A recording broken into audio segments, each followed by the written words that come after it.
Good morning, Dream Whisperer, Takoida Fibers, Permeus. What is up, guys? Let us go through the Dwarven lands. See what we can find here. A hearty Mahakam welcome to you. What an honor! Even the arbalists salute us with cocked quarrels. Oh, that well. An ounce of prevention saves a slag heap of trouble. Well, I'd say thank you, good Senator, because I mean it. Thank you very, very much for your support.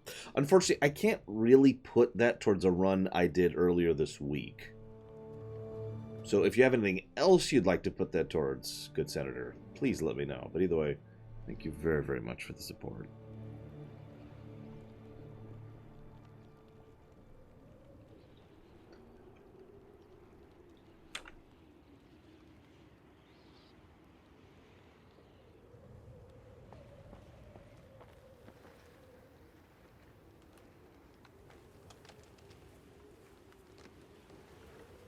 I mean, if you guys really want me to play Banjo-Kazooie again, the answer is no. Screw that. I'm not doing that. Unless you want to pay $23 million. In which case, sure. I'd even do it without save states for $23 million. Why is there a snowman out there?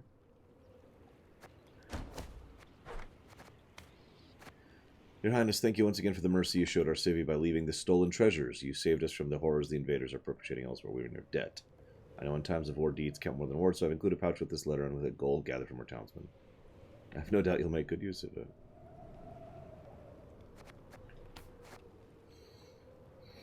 As promised, I'm reporting to you on the situation in Lyria and Rivia.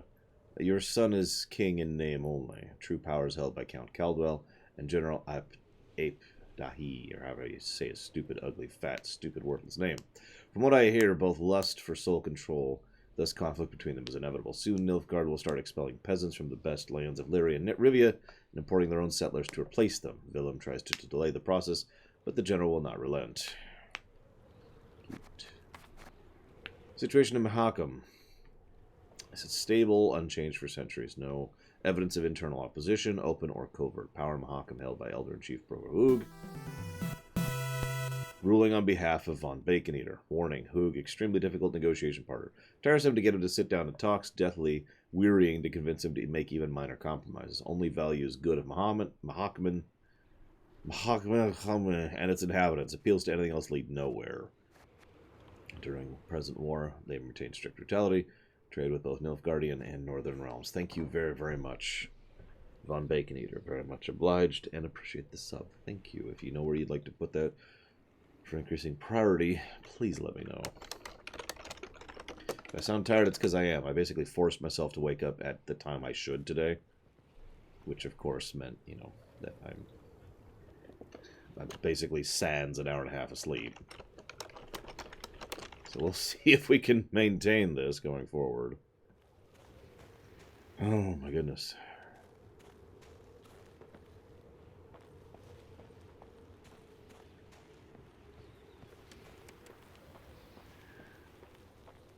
None too shabby as views go, eh? Were it not for the howling wind, I'd make a sketch. Hello, Udor. And Ori and the Blind Forest. I got it. Good senator. Thank you.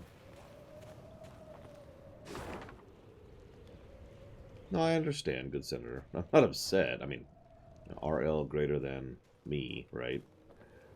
I just wanted to let you know that, you know, I already did it. I can't do a stream a second time. Like, I would never stream Final Fantasy VI a second time. That would be insane.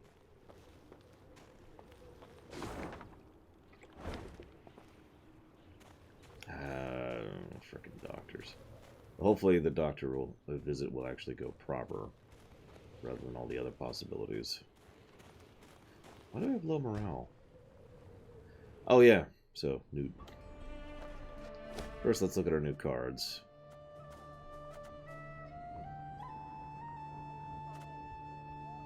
Royal Decree. Draw and play 2 Blitz units.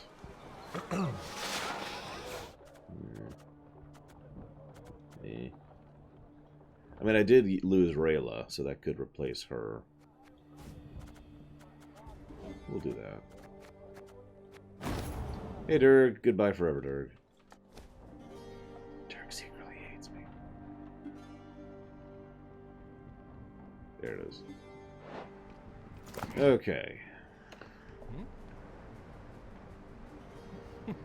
Okay, so you can either deploy damage a unit by 10, and if it's destroyed, deal remaining. So he's got trample, or play a trinket from your deck. That's not too shabby. I think I'll add him to the deck. Excuse me.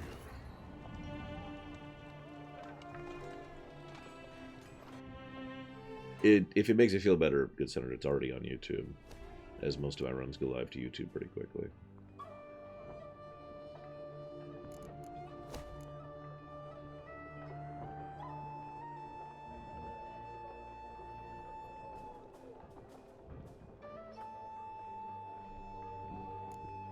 How do they deal with the increased pressure to the ligaments and the joints? Gum gum.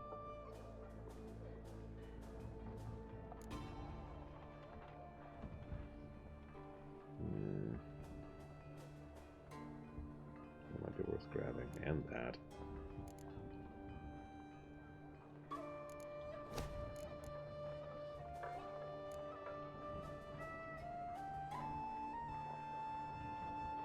That's nice.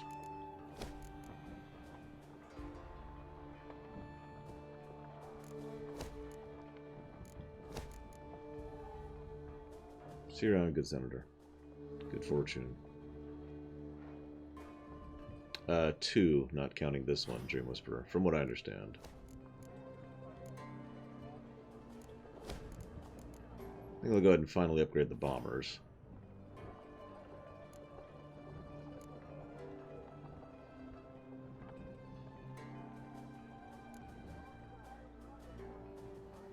And the cavalry. Pushed me a little low, but I mean, I use those units all the freaking time, so we're done spending money for now. Okay, what? Yes, I know.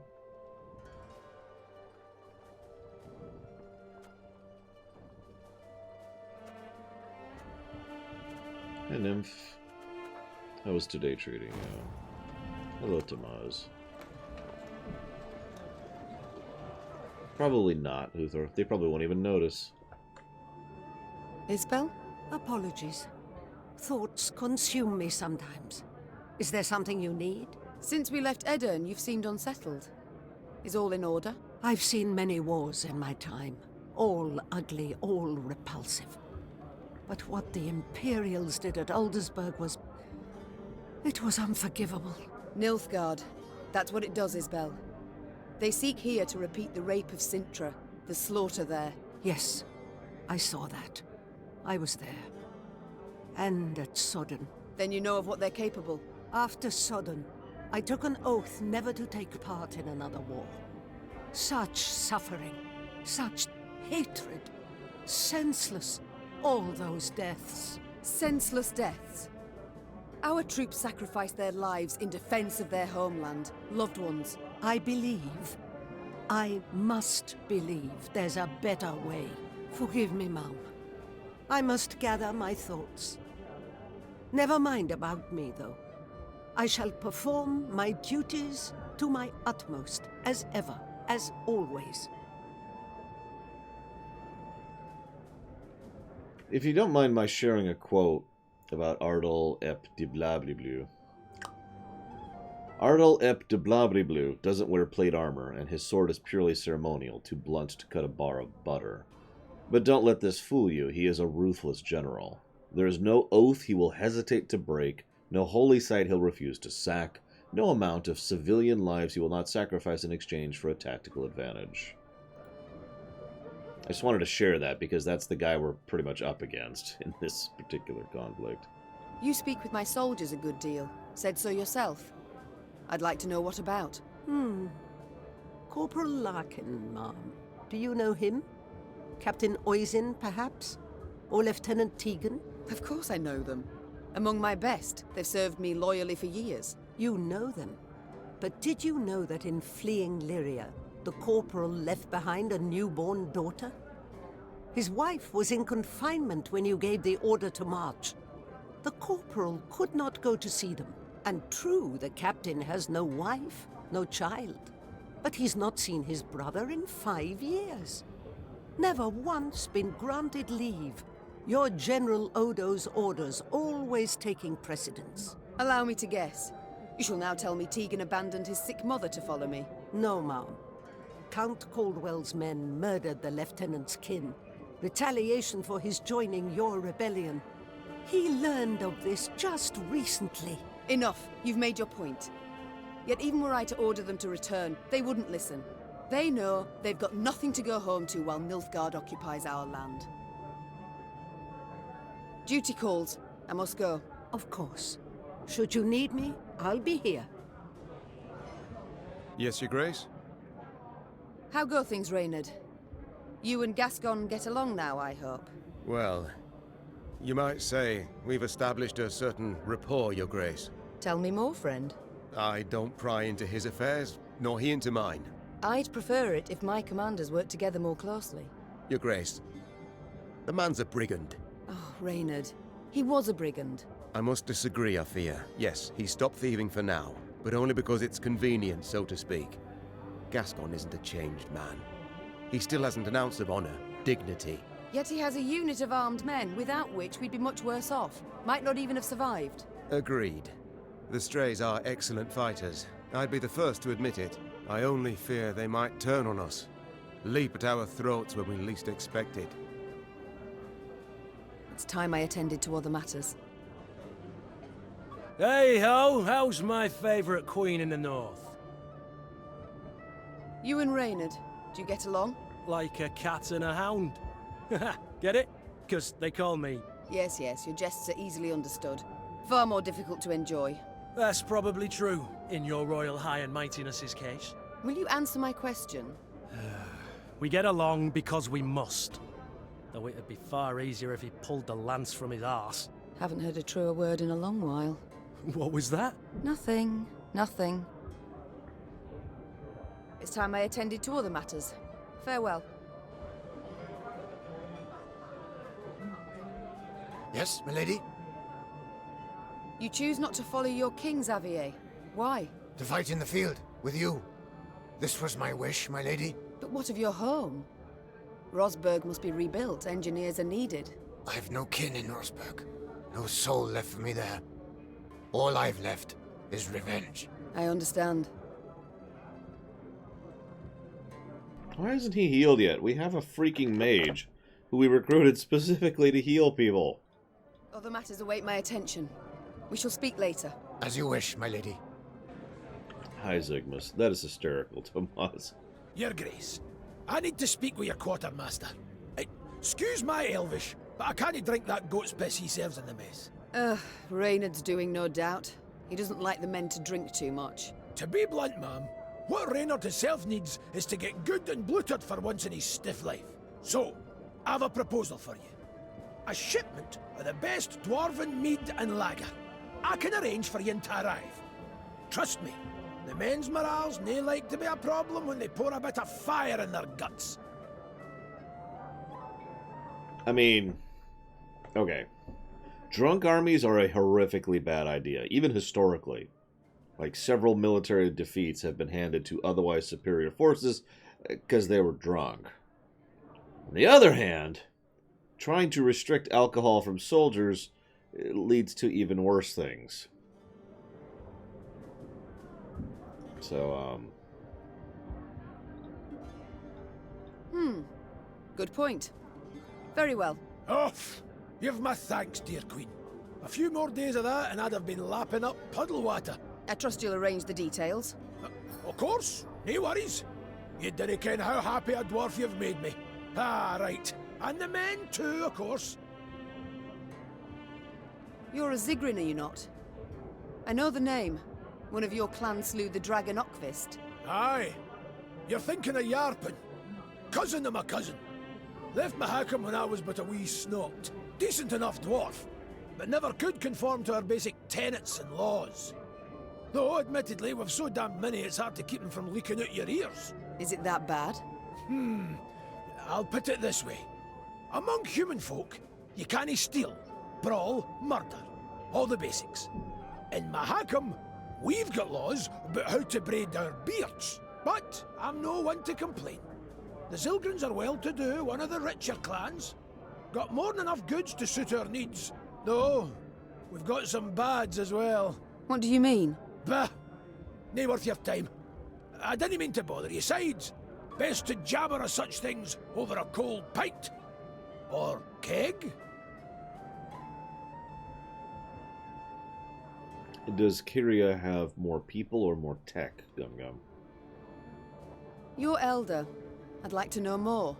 Do tell me about him, please. One tough horseman, Bruva. Stubborn as an old goat, as you'll soon see for yourself. All in all, though, he's nae as scary as some say. Been keeping the clans in check for some 2 centuries now. Which is nae a small feat, I might add, no. No conflicts between them all this time. Are you certain? Ha! Ha! I can't tell if you're jesting. At each other's throats each day they are. Breckenrigs despise the Chives. Dalbergs would scratch out the Hoog's eyes given half the chance. As for us, we hate them arse-licking foxes. But Bruver's got his ways, keeps each yen in line. If not for him, Mahakam would have fallen to bits ages past. Why? Round 150 years ago, when the elves were fighting that hopeless war against your folk, the Elder-in-Chief ordered the pass to Mahakam sealed tight. If it weren't for that, we'd have ended up like the pointy ears. As it was, we waited for the shite storm to abate. Didn't open the pass and stretch your legs again till it were safe. Yes, I remember. The manufactories in Rivia have yet to recover. With all due respect, Your Grace, your workshops forge utter crap. It's nae our fault that human folk prefer dwarven goods. Basic market principles, that's all it is. I feel enlightened, Gabor. Thank you. Interesting. The reason I ask, Gum Gum, is it sounds like you should have more casualties or less Marines. Yeah, let's stay there for now. We just blew a lot of money. Good morning, Dieselage. Yeah, I'm not looking forward to my grocery shopping, my weekly grocery shopping trip, which I'll be doing tomorrow. In the afternoon, no less. Meve rode slowly, her surroundings interesting to her, her ears keen to take in the cacophony of sounds. The sharp whistle of wind rushing past towering peaks, the squeak of wagon wheels rolling over frozen snow, and the roar of beasts. What the... I dare not venture a guess. Gabor scratched his chin. An ice troll. Or one of them Barbie Gaza pajamas. These beasts, are they tame? As the dragon? Not in your life. Fierce horsens, every last one of them. Spring cleaning year past, one near bit my arm clear off. The Queen's brow rose in a silent inquiry. All right. You don't quite ken the context. Each spring, with the melting of the snows, a good bit of that filth comes out the ground. That's when Bruver Hoog summons all dwarves for spring cleaning. We cut down as much of the filth as we can, and that means relative calm the rest of the year. Out of the corner of her eye, Meve noted a dark shape darting between rock formations. Calmly, she drew her sword and brandished it a time or two to warm up her stiff arms. Seems it is our lot to assist you with this cleaning. Lyrians, arms at the ready. Prepare to fight. Hi, Nerozos. Hello, Puggity. If it's in brackets, it means it's not codified, so that's not a plus or a minus that's locked in stone yet. That's what that means. So we need to not let Bruver die. We need to kill the Shelmar. This should be fun. Why would he be grossed out? That's something that we could do in real life, Gum Gum. Although we shouldn't, for obvious reasons.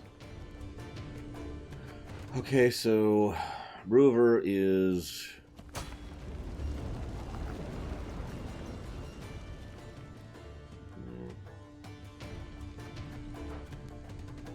not much. The Shelmar...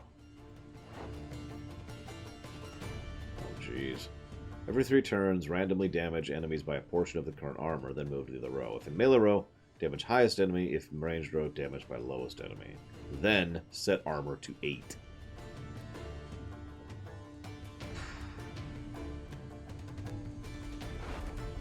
Cute.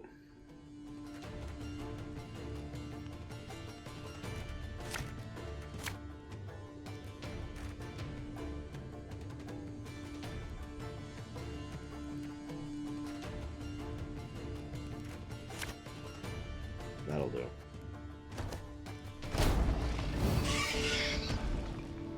Stop standing around like corns on a toe! Get to work!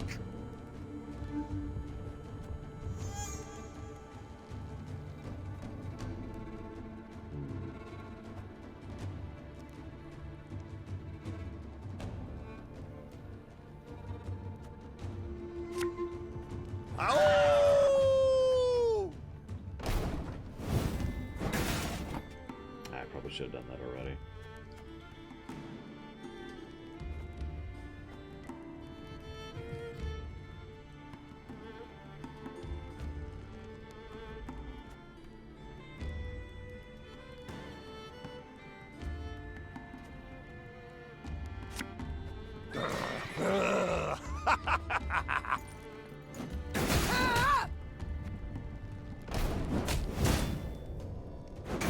Watch out!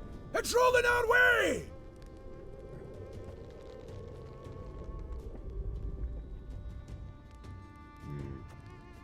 Let's go and try the talisman, see what happens. Oh, Gleedoply. Who's a good boy? Who is actually useless in this fight. But you're still a good boy. What, you don't like ice Modillos? I see how it is. Oh, we're done. So the Pain Train, now that it's upgraded, is doing 2 damage per person. So we've got 6 damage per round that we're pushing out. So that should be nice.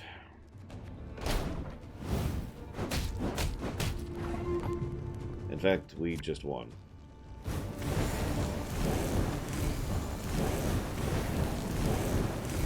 Unless it has another phase. Which it probably does. So let's pretend it does have another phase. All right. You got some splaining to do. Nope, we're okay.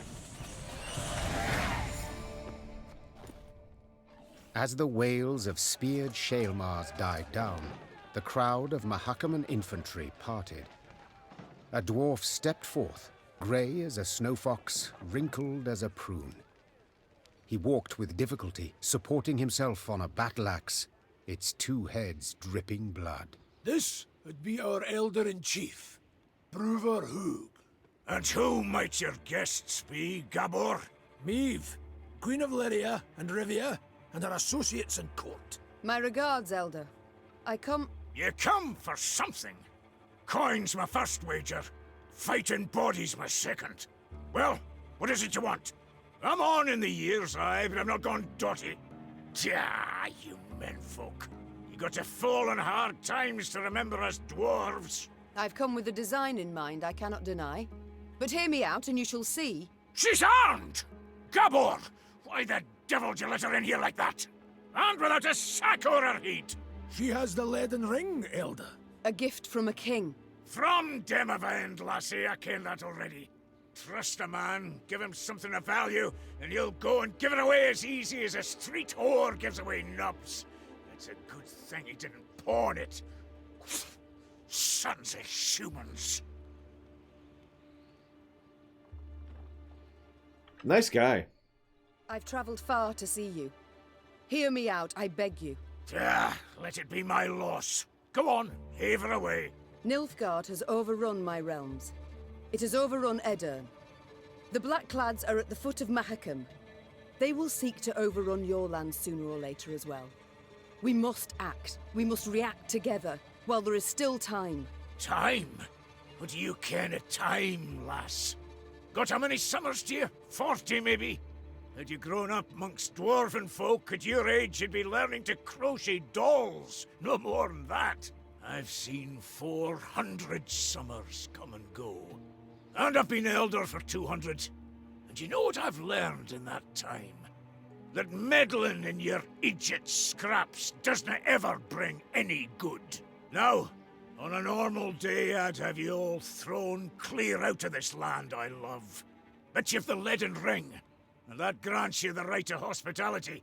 And here, in Mahakam, laws and rights are sacred. You may stay in the pass long as you wish. Young Zigrin will serve as your guide. And once you've tired of the mountains, well, you ken the way down into the valleys. I bid you farewell. My Lord Elder, with all due respect, we came to your aid. We smote the beasts with you, yet... And who the demons is this one? Count Reynard Odo. Ho ho, Odo, Lodo, Bodo! Now, you listen and listen well. We didn't ask for aid, and you know why? 'Cause I've my dignity. Not like some. Mates and wenches! Spring cleaning's done, beast culling's over. Mount Carbon beckons us home. Follow me! Your Grace, be not dismayed. We will find a way. No, I'm pretty dismayed. No, Reynard, we've lost. We have none to whom we can turn, no land where we can flee. Not so, Your Majesty. We've Redania, Temeria, strong realms that yet could aid us. And shall we wander so from court to court, our hand outstretched like a beggar's near a temple? Reynard, I don't see it. And frankly, I've had my fill of Your Grace, might I draw you aside a wee moment, for a jabber? Reynard, please excuse me. Well, what is it you want? I ken the Elder-in-Chief dinna make a good first impression. And the second? Is it any better? To be quite frank, no. I'll try elsewise. Not all's lost, trust me. Brewer's a stubborn goat, no doubt about it. But a goat to be persuaded. And I happen to ken how. The selfless impulse to help. I don't believe it exists. So before you describe how you aim to aid me, be kind enough to explain why you wish to do so. Unsolicited, mind you, and clearly against your elder's wishes. A query of my own to answer yours. Do you ken when Brewer Hoog last strode down the mountains into your lowlands? I know not. While King Sambuk sat on the throne? Point of fact, never. Hoog was born here and he'll die here, like most Mahakaman dwarves. Whereas I'm a frequent visitor in your human lands. Been an emissary to royal courts, trade guilds, mummers, troops, and I've eyes. I can see all the rubbish goes on between yous. Nilfgaard's insatiable. The Blackclads will not stop till they've put the whole continent neath their boot. From Ophir in the south to the Dragon Mountains in the north. Gods forbid they grip all the Nordlings' realms in their vice. 'Cause then we'll have their hordes all round, controlling all the trade routes, supply lines, diversions even. And then they'll control terms and prices. Ooh. We dwarves have never been on a lead, let alone a short one. So, in short, we'll all be better off with the Blackclads back across the Yaruga. And I've seen your grace. Seen you in battle. You've brawn and bite, and with the right support, you can drive them back. I ken that well. I mean, that makes a lot of sense, actually. Very well, I'm all ears. What must we do to spur Bruverhoog to aid us? I might start with the thorn in our side that are beasts. A bigger thorn than most expect. See, in our never-ending search for gold, we dug deep, too deep, and reached abysses where monsters are born, or however they come to be. Soon as it turns a bit warmer, they crawl out to feed. And there's more every year. What you saw there, the spring cleaning, that's just light yearly upkeep. It dinna go at the source of the blight. Every spring we cull enough so we can live and trade and mine normal-like. But there are corridors in the upper valleys midst the peaks, where more lie waiting to pounce. So many, there's settlements that have done been abandoned. I still fail to see how this relates to myself and Bruver. Your Majesty, slay the beasts down to their last, and you'll win the hearts of the clans. All of them. And with the clans behind you, why, the Elder'll have no choice. He'll bend an ear, treat you serious. You got two sites through which beasts swarm in great numbers. There's Davor's Abyss, and an abandoned underground settlement called Burr's Rump. Destroy those, collapse the corridors, problem solved. By the way, hi Venom, and hello Chemic. You colour the solution as simple and known. Why has Bruver Hoog not gone at the matter? Ha! You must learn one thing about us dwarves of Mahakam. Customs, traditions, why, we're obsessed. Goes thrice for Bruver, the Elder deliberates weeks on end. And that's in considering if we shouldn't wear suspenders, because they might be through outside, and should thus be forbidden. We've a set of laws, the Four Dwarves Codex. One of its tenets says, dare ye not close a corridor once oped. So, no self-respecting dwarf can, nor will, do it. But you're free out with. The laws dinna apply. You've a free hand in sealing the corridors from which the beasts come. Collapse them, flood them, I dinna ken, but solve the grief once and for all. Interesting. No, Gum Gum, it's probably too much text, and it didn't go through, so I didn't see it. If you didn't see it on the window here, then I didn't see it either. And this? 'Twould suffice. I believe it would. But find you other ways to win the heart of a clan or Bruver itself. Do so. Can he bring no harm? All this sounds rather toilsome, yet I do favour this to losing another moon seeking out a court where we would at first be welcomed, only later to hear another rebuke. You've my gratitude, Gabor. You've shown me a way. Very well. Let us think on these beasts. See what's to be done.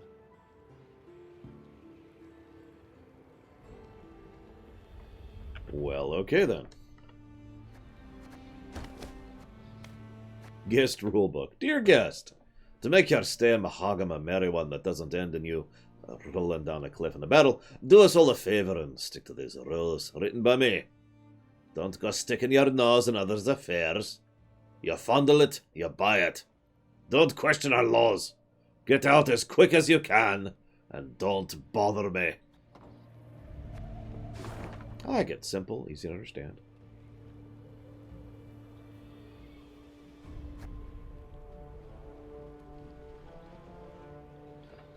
Alright. Well, we need some loot. Yeah, rule number 1. I've come to the conclusion your Elder-in-Chief is not fond of guests. Fond? That's near a quarter of it. He hates them, with seething passion. But you're damned lucky. Why's that? Let you in, didn't he? Mahakam was cordoned off completely through the outside world for many a long year. Clans finally forced Bruver to at least let in peddlers and emissaries. Though he dragged his feet as long as he could.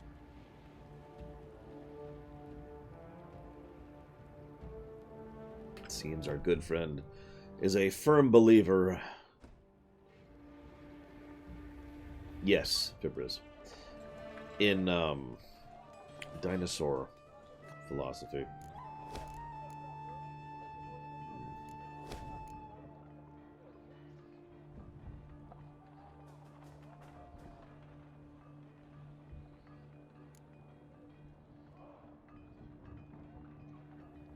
I'm not going to spend any gold now. I'm just kind of debating.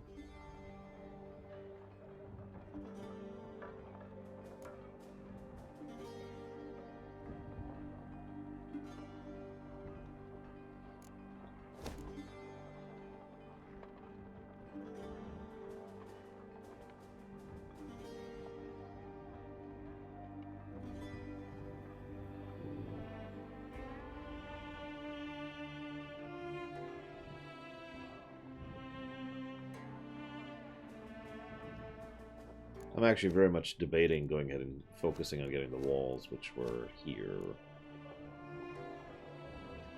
Just having 2 armor at the start of a battle is a nice little bonus there. In fact, I probably want this entire tree. This is probably going to be my next overall focus.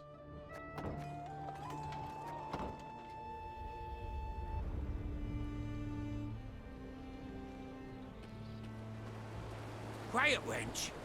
You'll scare the fish off. Crevens! Trout was already nipping at the bait.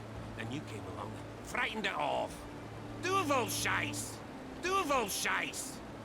Duval shice! Oh, what was that? Duval shice! I couldn't quite hear you. Duval shice! Oh, okay.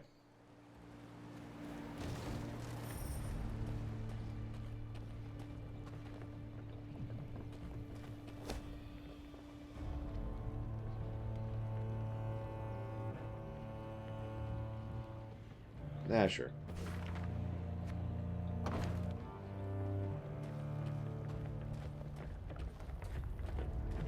Just walk on this sheet of ice. It should be safe and fine.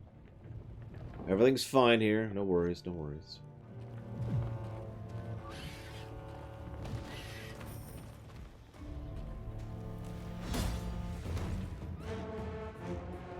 Holy crap, a standard battle. Elder Hoog once instructed his secretary, Gromick, to prepare a list of all caves, caverns, and grottos in the Mahagam. I never learned why such information had become a priority for the Elder-in-Chief. Perhaps Brewer needed the record for a highly secretive task, or perhaps he'd simply fallen in a sour mood and wished to bring the secretary down with him. In any case, the census of Mahagam's underground caverns was never completed, for Gromick disappeared without a trace. We never discovered his true fate, yet the bones continue to pile and gather dust at the threshold of Mahagam's darkest caves, which serves well enough to spark one's imagination.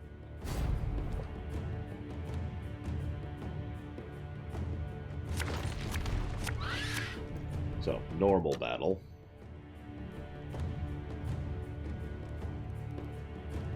Actually, that's a pretty good draw for the first battle, so we good. At least we don't have going on right now. So we're about to have a harpy swarm. I will put out one of these.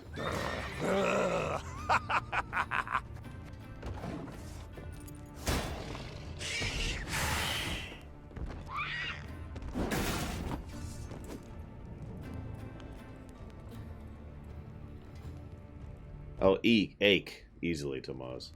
Like, she can do a lot of buffing, but he is ridiculous in a monster fight, which is where he excels. Actually, let's go and do this. Thing about slings, they hide well.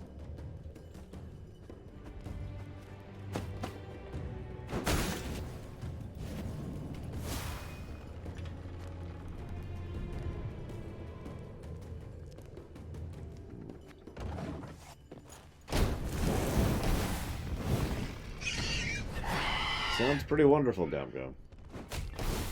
And you asked why I compared you guys to the Soviet Union, or rather, the Karakarians. The Dragon, Dream Whisperer. I can already tell that question's coming, and I already know what I'm going to pick.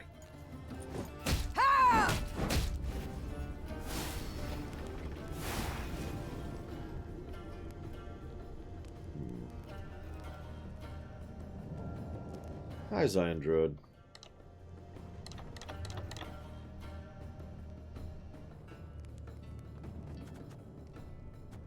Let's go and play this, see what happens.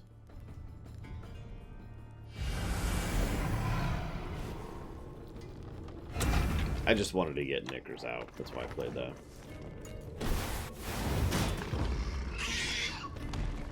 Oh, he's done. I am also done.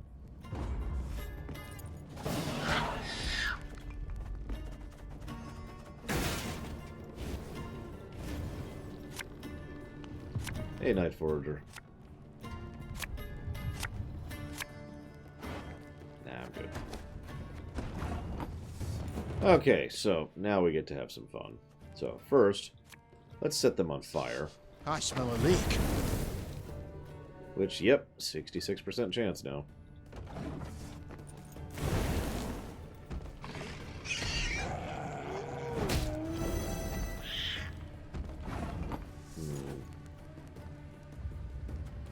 go and draw some loyalists. Aye.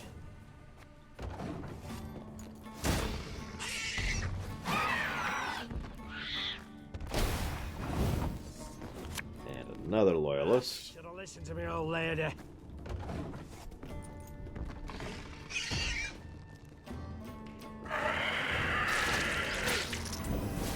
Okay. I don't think that worked out well for you, but whatever. I'm not here to judge. Weirdo.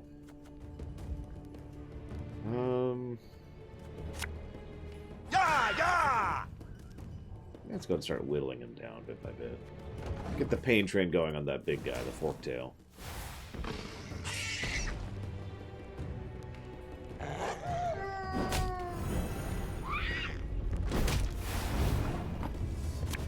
We'll catch 'em all! Sorry, I keep meaning to talk my actions out. So, okay, I haven't been using her ability because I wanted to have both loyalists out. I wanted to have at least 3 things out so I could target at once. Now that there are, I'm going to go and target those 3. Which also shoves them back into the fire.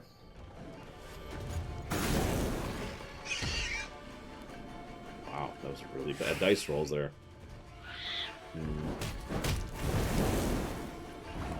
So yeah, between the pain train has brought him down to 17. I'd like to push him a little further down if I could. So I'm going to do 2 points of damage to him. No, absolutely, Takoida. Although you can rebuild some of your old cards. But yeah, the named cards going in and out of your deck certainly changes the strategy. You'll notice I can't even do the... so I used to have a combo with Rayla, Xavier, and Reynard, where I can like cast a card from my library, then cast a card from my library, then cast a card from my library, then cast a card from my library, and then cast a card from my library. That many times, however many that was. And that combo's gone, because I got rid of Rayla. So now I'm thinking in other directions. Now, our new Dwarven friend, he has the ability to allow me to use some trinkets, and you'll notice I actually have some pretty decent trinkets at this point, so I'm going to try and shift in that direction. But for now, I'm going to go ahead and get rid of the Slizard.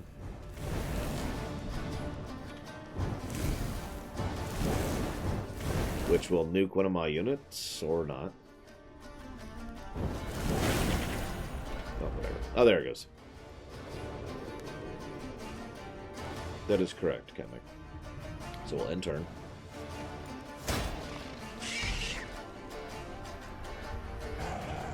No, Gum Gum, I would not. Oh, Knickers! So now we're going to play Ache. He is going to kill the Forktail in one shot.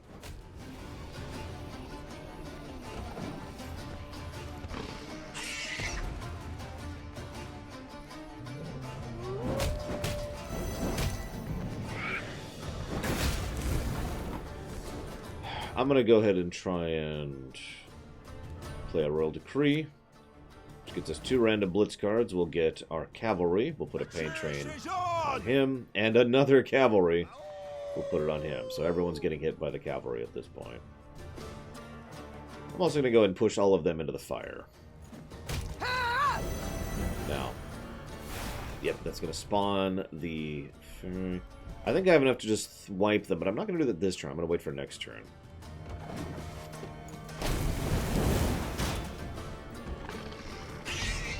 See, I kind of like that, Takoida, but I know this is going to sound weird, but I like that specifically because it skips my usual problem with TCGs, aka spending hours and hours and hours poring over the cards to figure out efficient builds, right?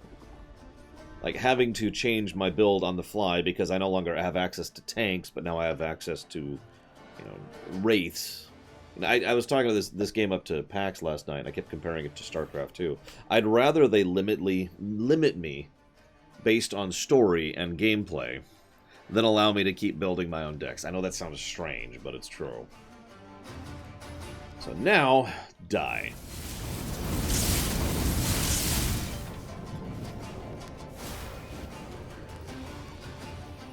And I have to play cards, so we're going to go ahead and play her. It's not too late to walk away. Yes, it is. Yeah, there's no PvP element, so... Good. So, once again, he plays the friggin' Forktail. That's okay, I have an answer for that. So we're going to go ahead and use her ability. Boosts all of us by a ton. And then we play Xavier. Fear not. He's going to give her an ability. She's going to boost everyone. Oh, never mind. It currently... Cow, that sucks. Oh, whatever. Let's do some more damage.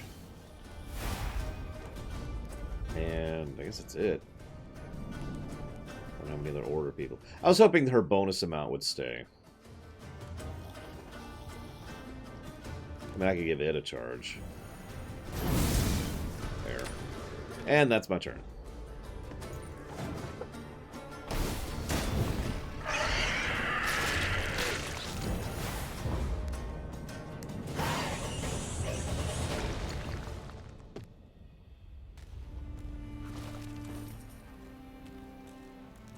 I know it sounds like what I'm saying is I'm so happy this basically isn't a CCG, but that is kind of what I'm saying.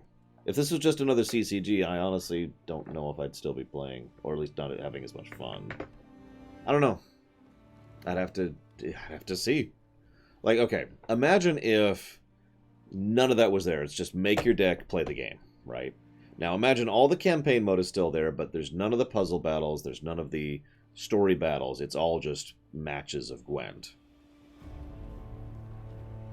I'm pretty sure I wouldn't enjoy that anywhere near as much as I currently am. That's just me, in my stupid opinion, but that is kind of the direction I'm thinking right now.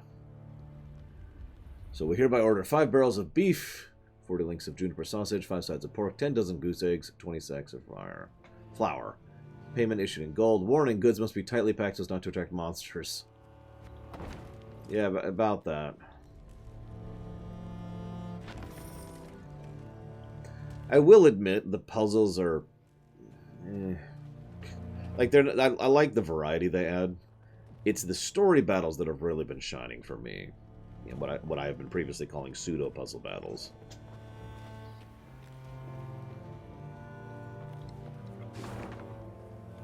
At that point, they're not really puzzle battles; they're gimmick battles, or custom scenarios. Scenarios is actually probably a better term for what those are.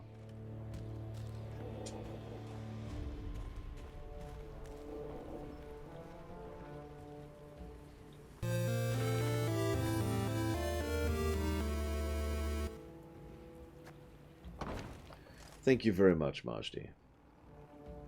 Very much obliged and appreciate, sir. Thank you. If you know where you'd like to put that for increasing priority, please let me know.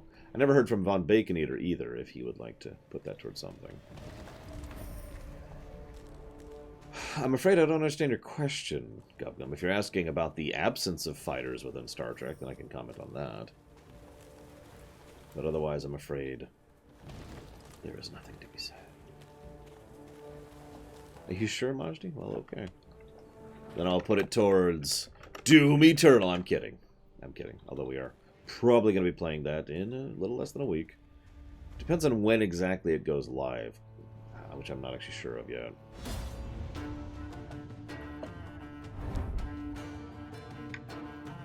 Well, speaking of puzzle battles, so I need to use...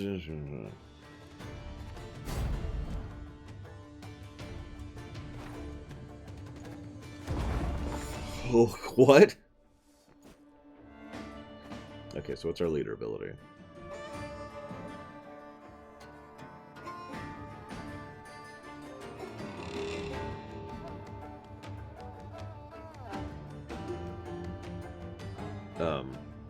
So we get 10 abilities to swap stones.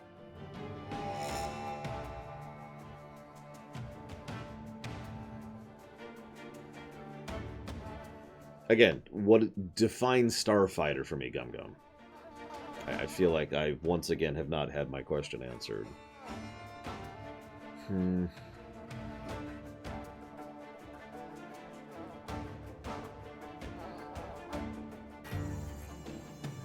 Yeah, I thought about doing the usual do we stream it a week later thing, but I figured Doom Eternal is going to be a short enough game that it's not really worth asking about.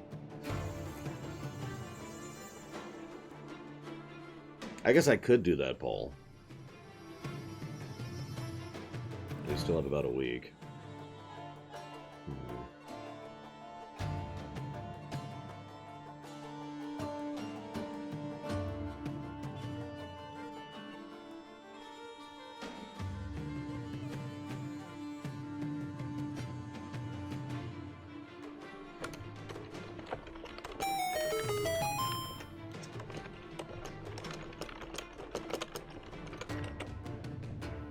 Either way, I think it's dumb. Sorry, Gum Gum. Let me clarify. Although, given Star Trek's overall level of tech, fighters don't really serve the same purpose they do there than they do here. Which is funny, because carriers are a thing in STO, and I wish they were more of a thing, because carriers are awesome in STO.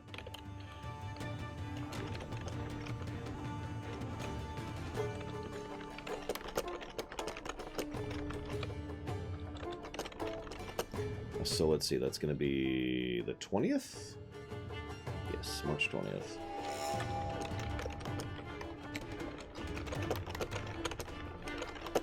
Or the 27th.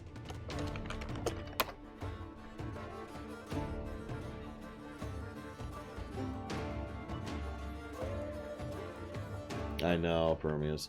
That being said, my Dominion carrier is awesome.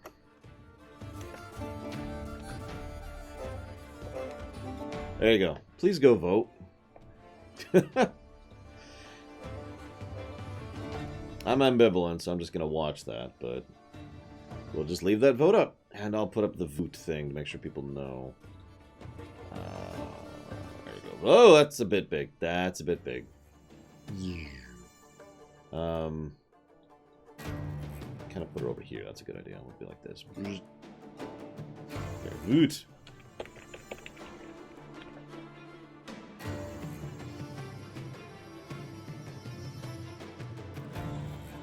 Yeah, there's a difference between fighters and shuttles, Kamek. Really. It still looks offset. There we go. Perfect. Voot, if you haven't. I just linked it. I can keep being linked.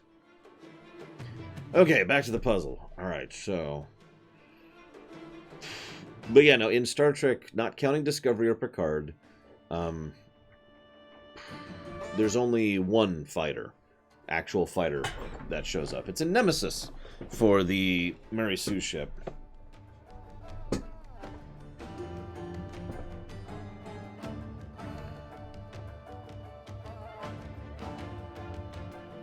I admittedly haven't seen that episode since last October, but I don't recall them saying anything about them being fighters, no. But even if they did, they're wrong. Those are little, like, private... How do I phrase this? I guess you could say that the Blue Angels are flying fighters, but they're also not. You know what I mean? They're parade ships. Shrug, Tigzar, is my answer to you. I guess it's the same reason I usually ask. My plans are just to keep streaming forever and ever and ever. Not counting the first week of April.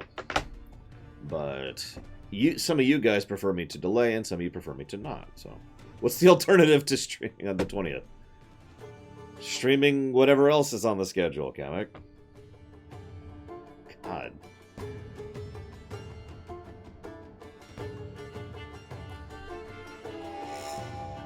I mean, it doesn't sound worth it to me, Gum Gum, but what the hell do I know?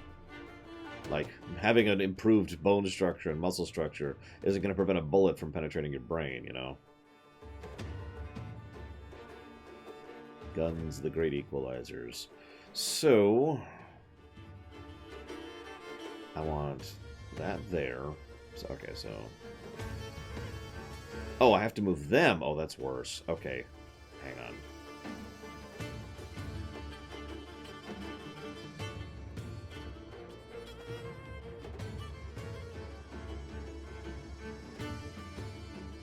I mean, they can all die. Who cares, Gum Gum? They're just grunts. That's why I asked if you had more people or tech. Because if you have more people, then you should have more casualties. Because they can accept casualties on a larger scale because they don't care as much.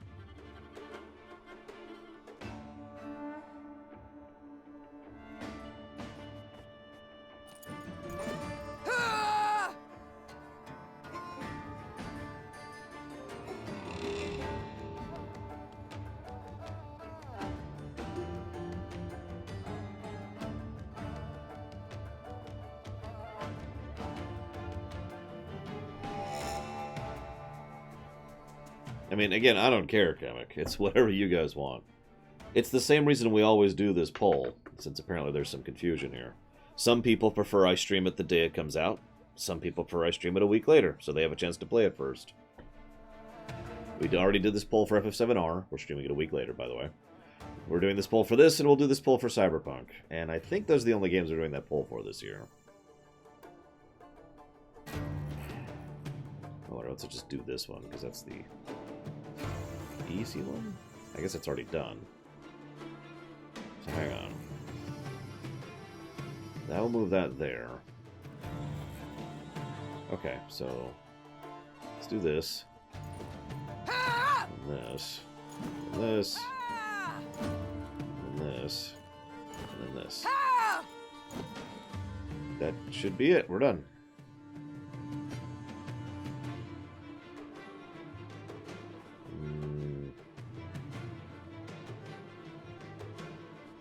Okay, so it said the solution is a mirror.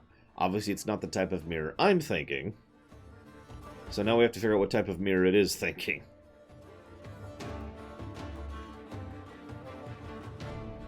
Well, that is terrifying, Vermius. I'm gonna pretend I never saw that. Let's see.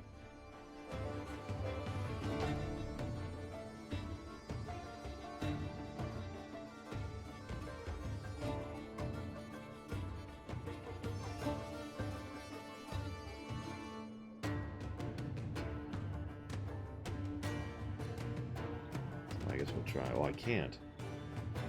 Right.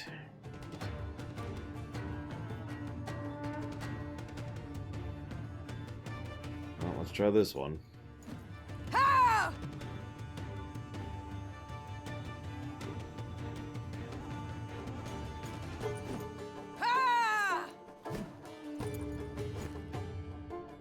Failure. Hello? Okay, we'll just forfeit then.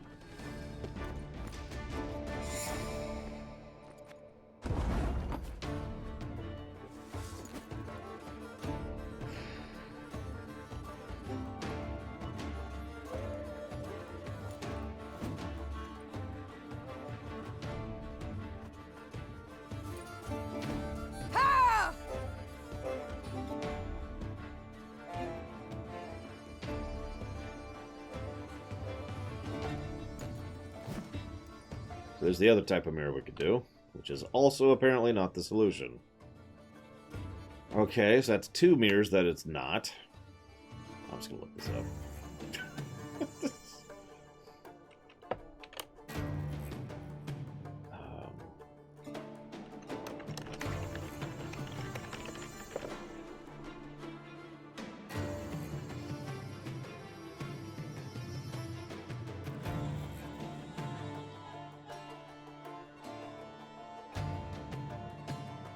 Apparently I am not the only one having issues with this exact one. Go figure.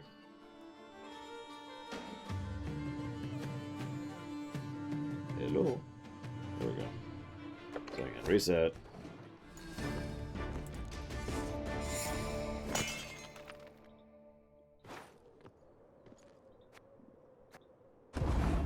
Okay, so do this one first. Then this one. What? I didn't even know I could do that.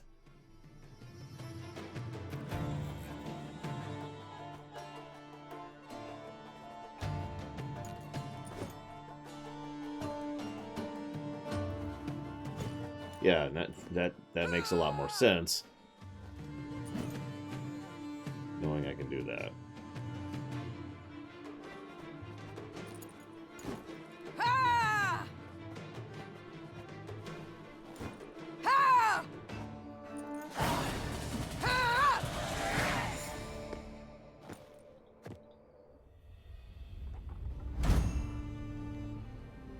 We got a runestone. Well, let's see what that is.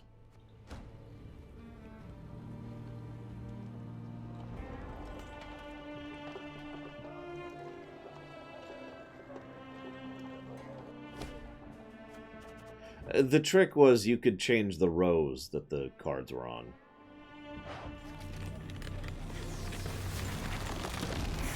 Three damage to all enemies. Yeah. As I stick more and more to direct damage abilities.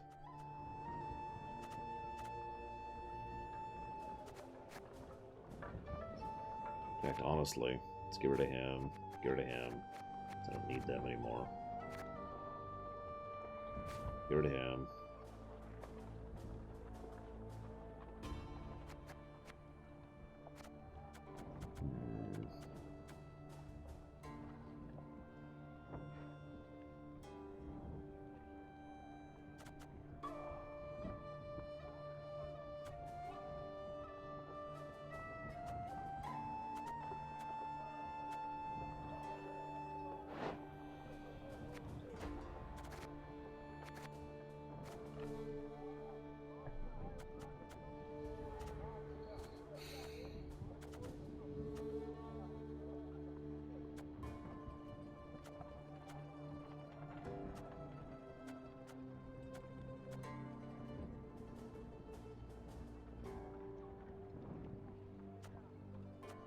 Yeah, I was talking to Pax about that last night.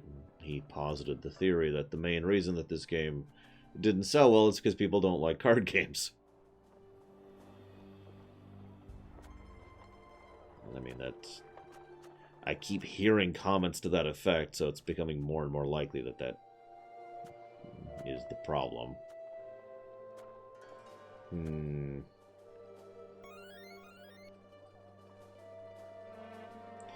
Thank you very, very much, the Count. Very much obliged and appreciate. Thank you. For 19 months, good lord. Do you know where you want to put that for increasing priority?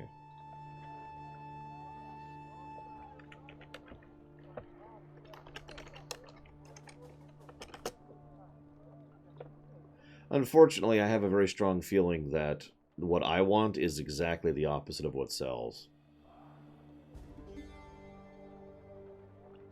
Banjo-Kazooie. No. Any other things? I mean, you're the second person today to donate to a run I finished earlier this week.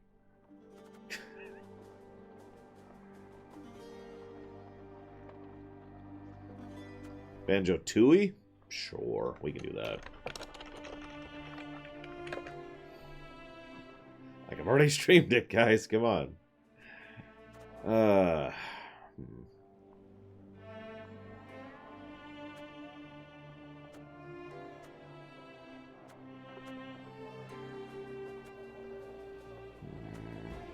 Sorry, I'm debating here. Yeah, I do like that there's an option to just skip the card battle. At that point, this basically becomes a visual novel. But whatever, it's still a choose-your-own-adventure. Like, there are actual branching paths.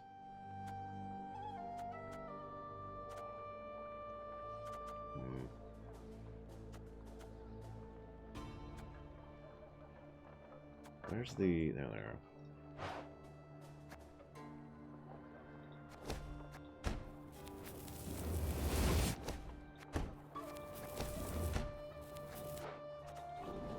There.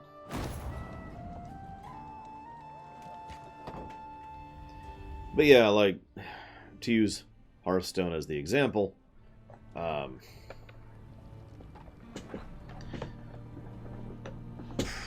do you mean, Tomas?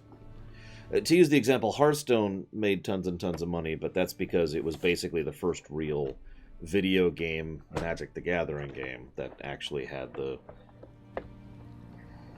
scope to be what that particular market wanted. And again, Hearthstone is big because of PvP. Like, nobody gives a damn about Hearthstone campaigns or single-player stuff. They want to fight other players. Like it or not, the majority of that market is interested in PvP, so... The dwarves are demanding a pretty sum, but their steel's worthy of any crown. No offense meant, but Rivian blades don't hold a candle to their Mahakaman cousins. Their elders just a tad eccentric. The dwarves are demanding a pretty sum, but their steel's worthy of any crown. Oh, I know, Dakota. I even played the old Magic the Gathering game, which I think was just called Magic the Gathering. You remember that one? Single-player campaign? The ancient eldritch... It used as full-motion videos for its tutorials. Whiz Quiz? Anybody? Yeah, I'll buy his map. Oop.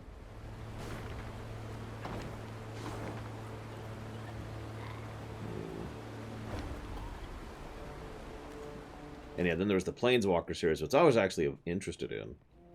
And was crap. There were like 5 MTG video games until Arena came out. None of them were that good. I wouldn't know, Gum Gum. I'm not an expert on fuel generation. Meave noted a crowd of dwarves. They were several dozen, many holding baskets brimming with dried sausages, soft, puffy pretzels, and jugs of frothy beer. What is this gathering? She asked Gabor. These folk, they're the parents of youngsters who are to return today from their Dreckthag.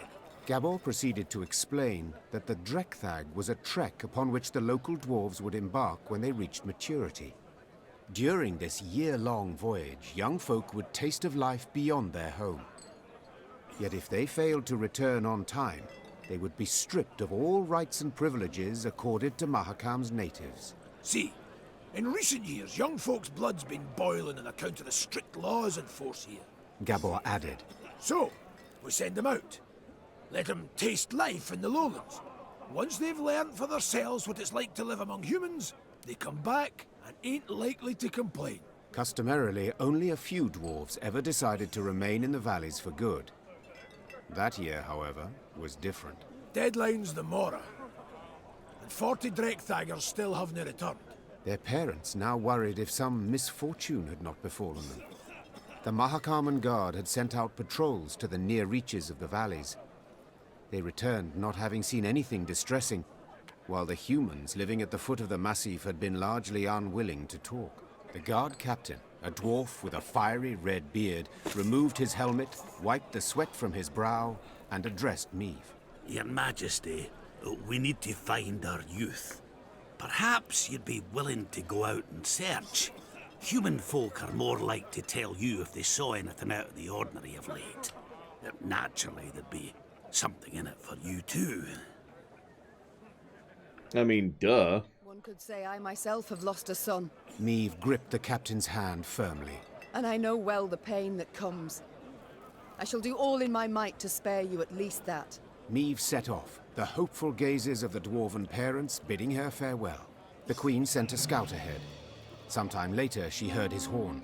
3 blasts. 2 short, 1 long. An ambush! Meave expected to combat beasts or robbers. Yet upon her force descended warriors with squirrel tails attached to their helms. Scoia'tael.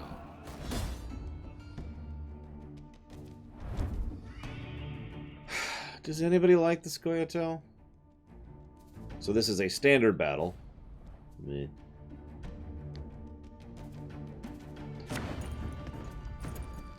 I will admit I enjoyed the card game in Shovel Knight. Unfortunately, there is one other card game, video game, that I keep meaning to play, and I haven't had time. The recent... Oh god, I can't think of the series name all of a sudden. SteamWorld, I think? Yes, I'm right. The SteamWorld. So SteamWorld actually has a card game, which I don't remember the name of. I've already bought it.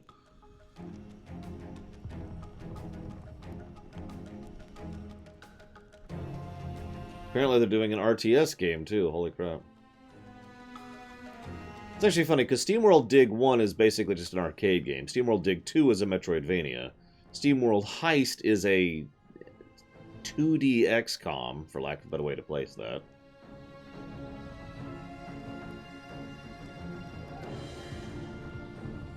Here it is. Hand of... SteamWorld Quest. That's the deck building game is what they call it. And yeah, I need to play that. At some point. So we're killing Scoia'tael, huh? I'm down. Scoia'tael! Don't let them escape! Yeah, no, these guys feel like the way most games portray bandits. The Scoia'tael in this one. Just funny, because they started us off with bandits, and then, you know, the bandits joined us, so... Shrug.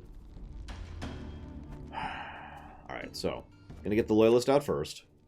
Should have listened to me, old lady. You should not have come here. Ah, that's a mean effect. Like, a really mean effect. Oh yes, Happy Pie Day. Okay,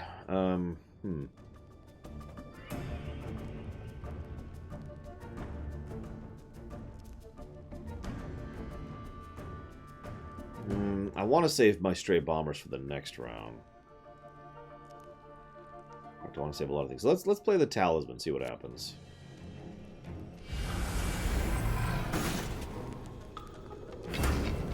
And we get Knickers out, obviously.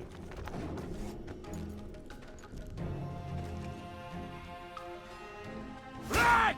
Come on! Who's fast? Wow. That's a nice combo. Boost by 1 if enemy has... So I'm going to go ahead and nuke him with the Scepter.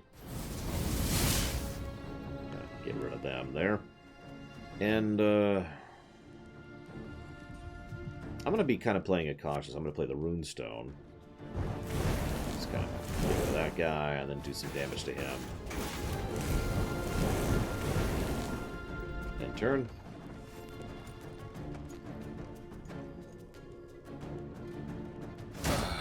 Got a hearty hankering for Gwent. Well, you're in luck.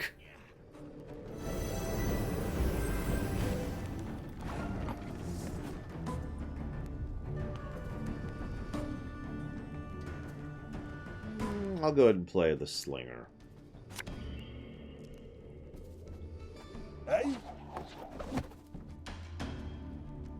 And in turn, he's going to play something. I will now have 3 targets, hopefully, to sling around. None shall tread on us! There we go.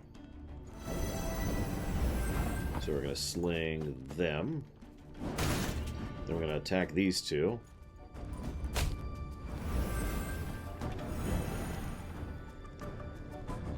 Nah, Knickers is dead. Sorry, Knickers. Oh, poor Knickers. And then we'll do some damage. Then I'm done.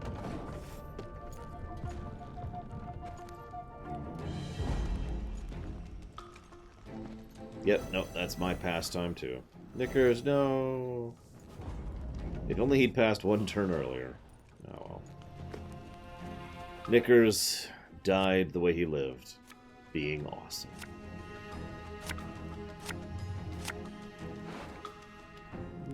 No, I'm good. So now we're going to start layering death on their face. Starting with bombers. Watch your heads!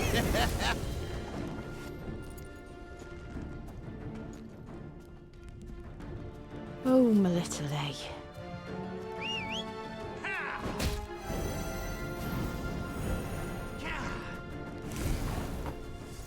Then we're going to have another bomber.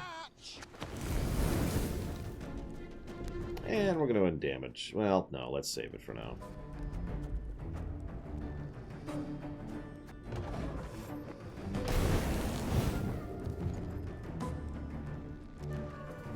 Well, if anyone's got any hooch left.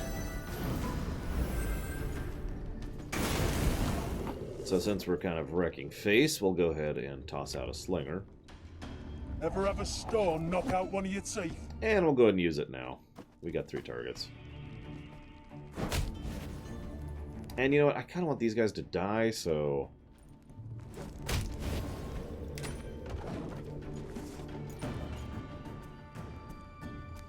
Now we will see who is weak! Hey, Larian. Now we'll see who's weak. Well, I mean, So we're going to go ahead and push out the pain train and really see how this goes.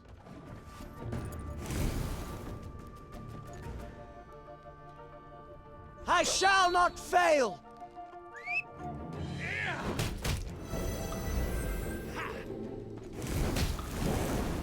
And we'll get out the rest of the pain train.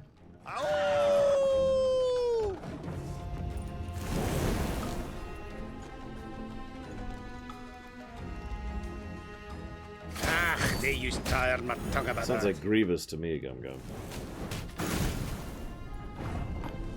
So, let's go ahead and throw him out since we don't have to activate him immediately now. From half a league away. We're actually not winning by that much. The storm is coming. Let's enjoy the weather while we still can.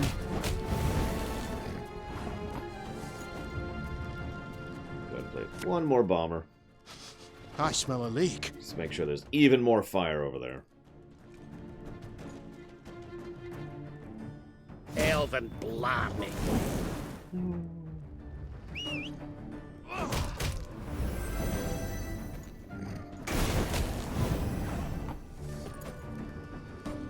So, since I have to start playing stuff now, otherwise it's all gonna go away. Let's kill him. Play Ache. God's blast it. Let miss Ache when he's gone. And pass, because we can't play anymore. Scoia'tael! Attack! They're so young. No wonder they were easily manipulated. Ah, they're dead now.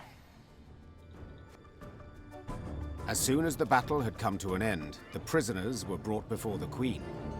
All, without exception, were dwarves, and all looked to be youthful dwarves. Mystery solved, muttered Meve. In fact, these were the missing Drekthagers. Instead of returning home, they had enlisted with guerrillas fighting for non-human rights. But what had prompted so drastic a decision? I was impatient. Wanted badly to turn 50. I couldn't wait to see human cities. Vitsima, Tretogor, Novigrad. Said one of the dwarven prisoners while pressing a bandage to a bleeding wound. And you know the welcome that awaited me there? I was spit upon and called names. I saw ghettos, massacres. And how was I to go back to the mines after that? We must fight while we still can. Before the humans come to cut us down, we must tell the rest of ours the same.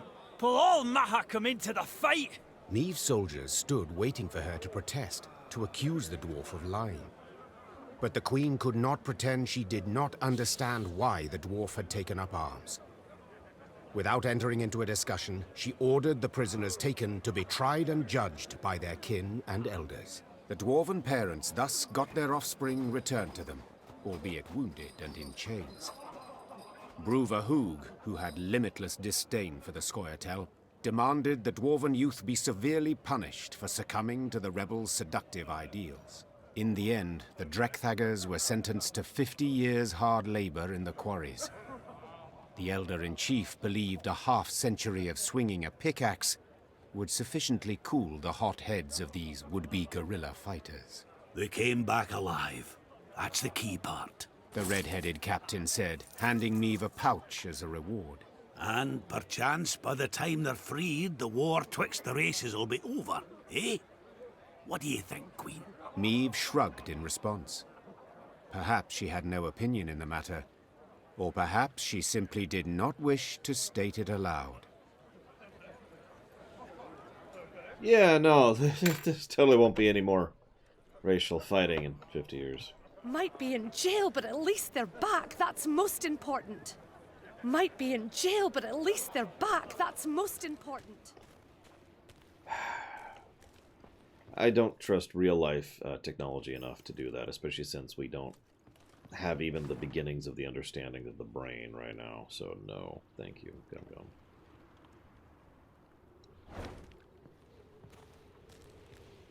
Now, if we had super mega Star Trek tech, sure, why not? Because it would actually work then.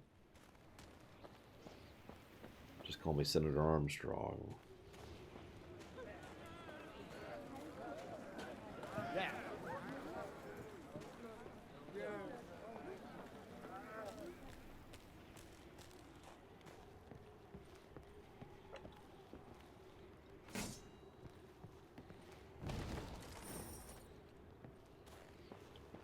Yeah, I would rather not have a syndicate situation.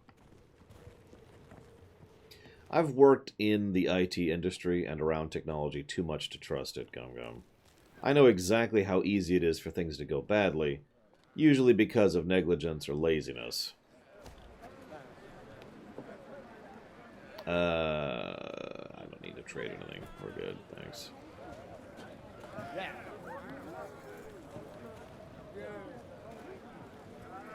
Yeah, come on. Apparently I missed a chest. Where did I miss a chest? Oh, I did miss a chest, you're right. Should be right up here. Should be. But isn't! Ah, there we go.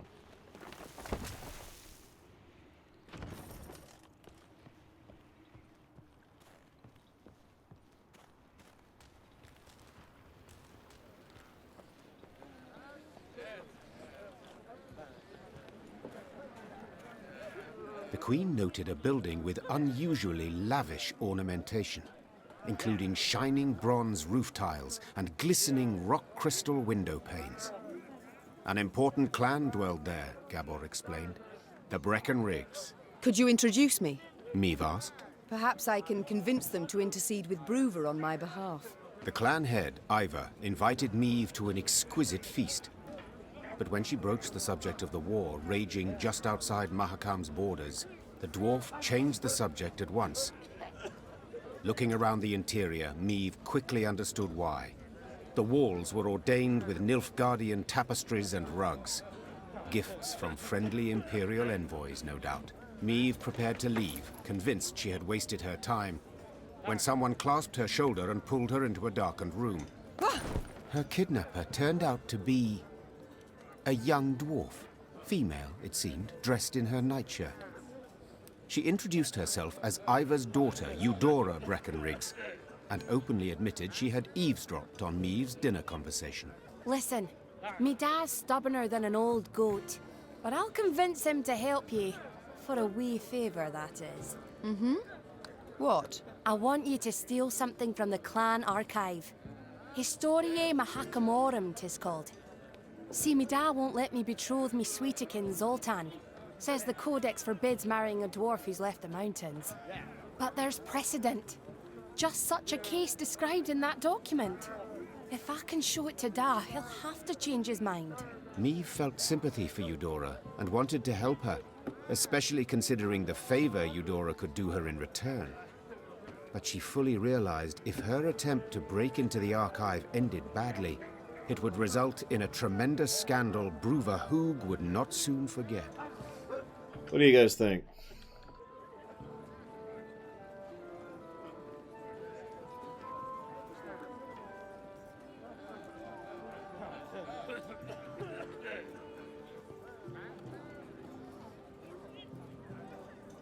I mean, Zoltan's my bro, right?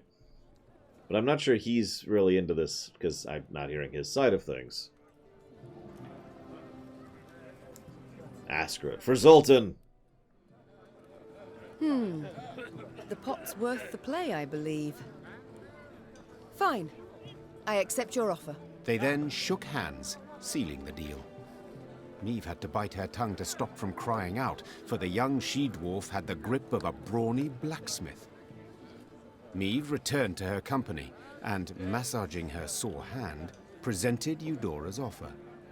Gascon volunteered for the task at once. Thievery's my forte. The dwarves won't notice a single mothball out of place. Gascon snuck into the archive under the cover of darkness. And then was seen. Just as he was tucking Eudora's desired document into his cloak, he heard dwarven boots clanking down the stairs. Damn it! Gascon swore. I can't let them catch me. Da-na-na-na. To escape, move. Okay, so puzzle battle. We need to move him to the lower right corner of the field.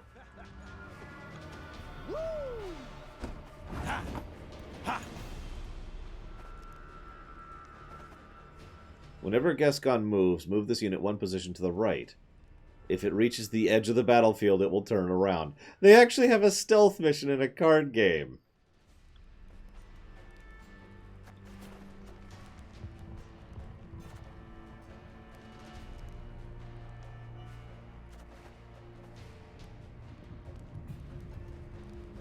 This is what I mean.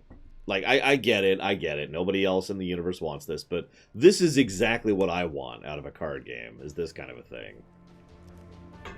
You know? Move self to an adjacent position, vertical or horizontal. Okay, so the only way to move down is with that, and I only get 3 charges.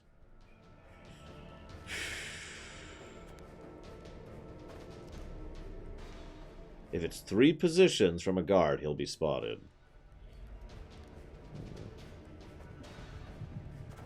Okay. Let's go ahead and shuffle down. Yeah, that wouldn't even surprise me at this point, Dakota. Ah, shoot, I wasn't paying attention. No, we're okay.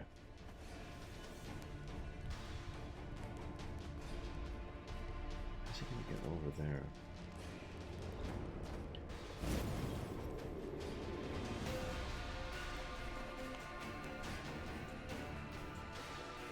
Ah, okay, I can move 3 moves per turn. God, Lord. So let's go ahead and shuffle over.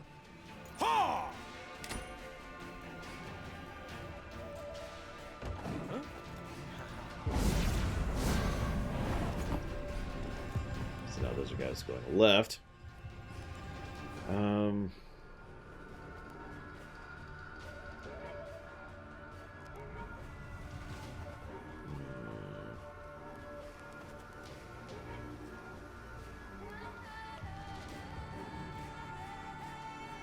No, they're going to turn around and start marching back. So what I need a gap is what I need. And it looks like I need it on this row. I could have done it on the top row too, but I start out with an easier position here. So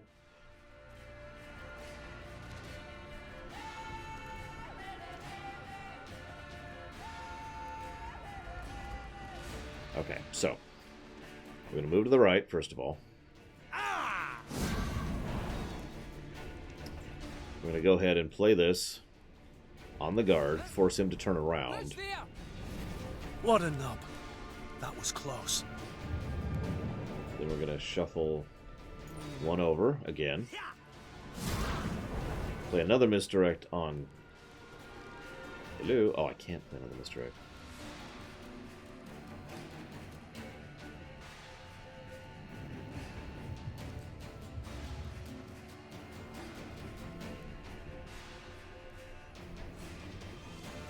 I mean, you're right, Dakota.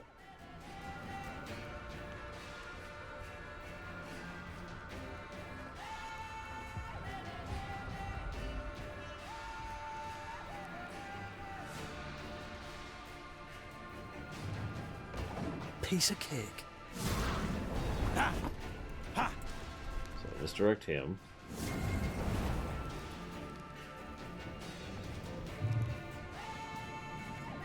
And turn. Stop! Who's there? Oh! Okay. So it's 2. Got it. That's... alright. Okay, I can work with that.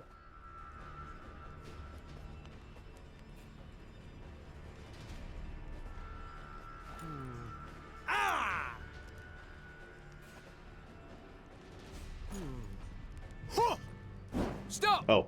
Who's there? He's going left at the start. Right. Okay. That's on me. I forgot he was going left. So if I go ahead and play that on him. Who's there? What a nub. That was close.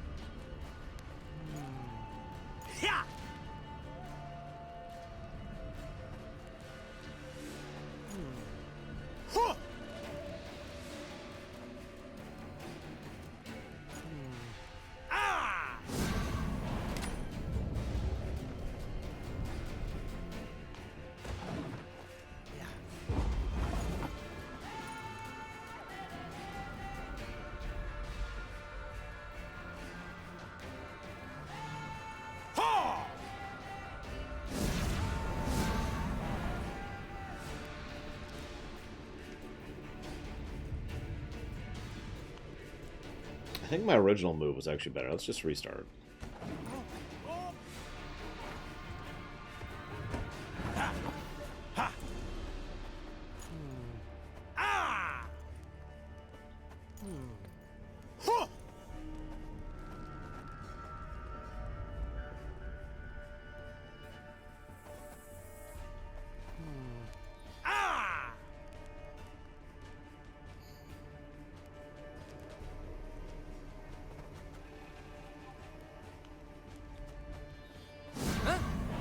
Who's there?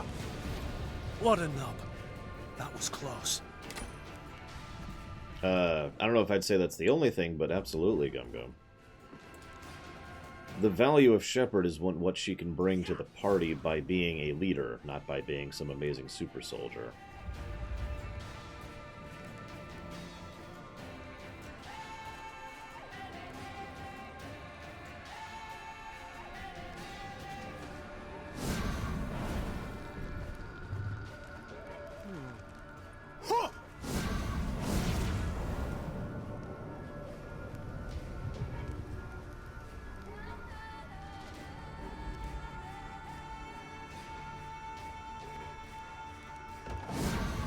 Piece of cake. Stop! Defeat!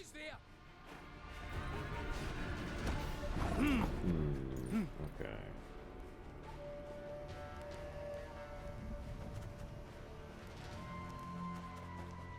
Huh? Who's there? What? I don't think so, no, Lonely Downbow.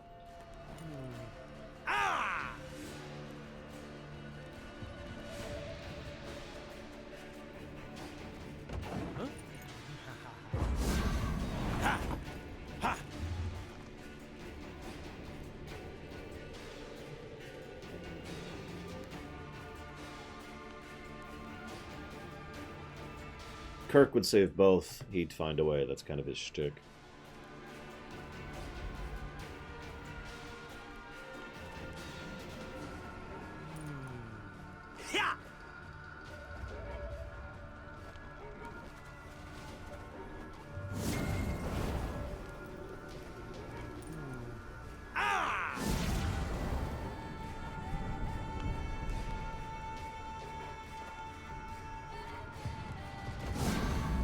Piece of cake.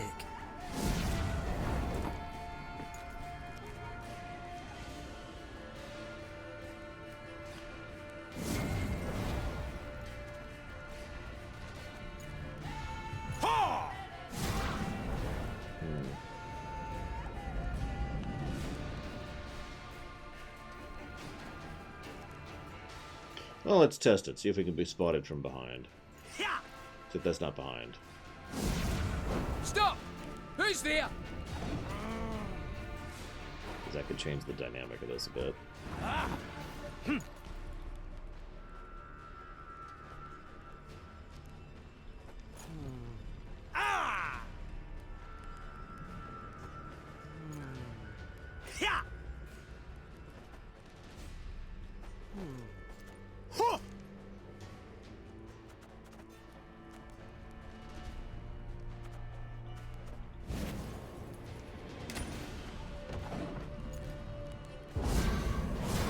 I know, Larian. I'm aware. And I realized very quickly that there was no way to test my theory, so we didn't.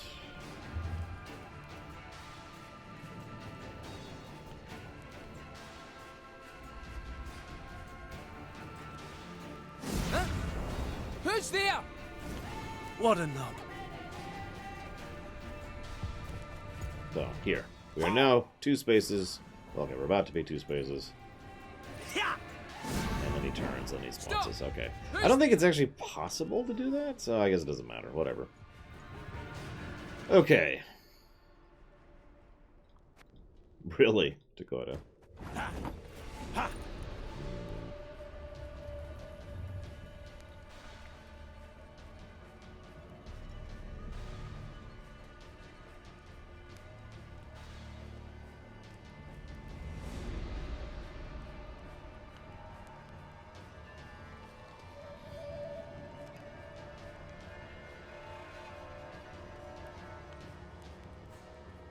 Okay, I looked it up. Apparently they cannot see him if you're right behind them.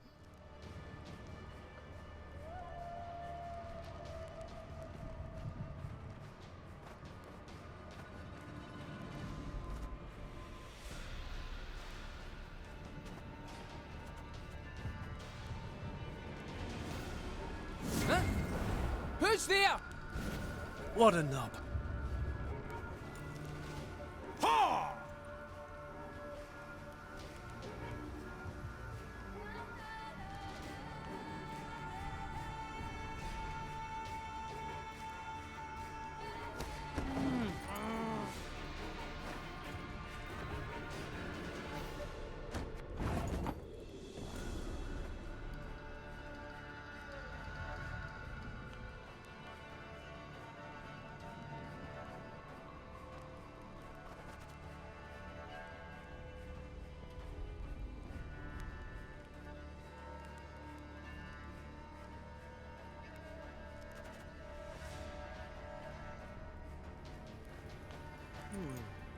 Ha! Ha!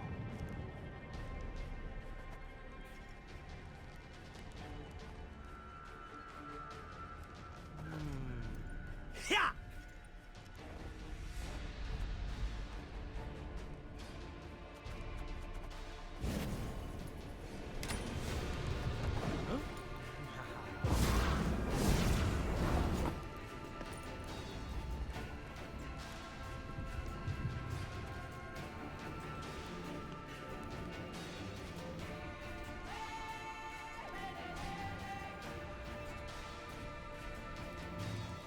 Huh? Who's there? What a knob. Ah!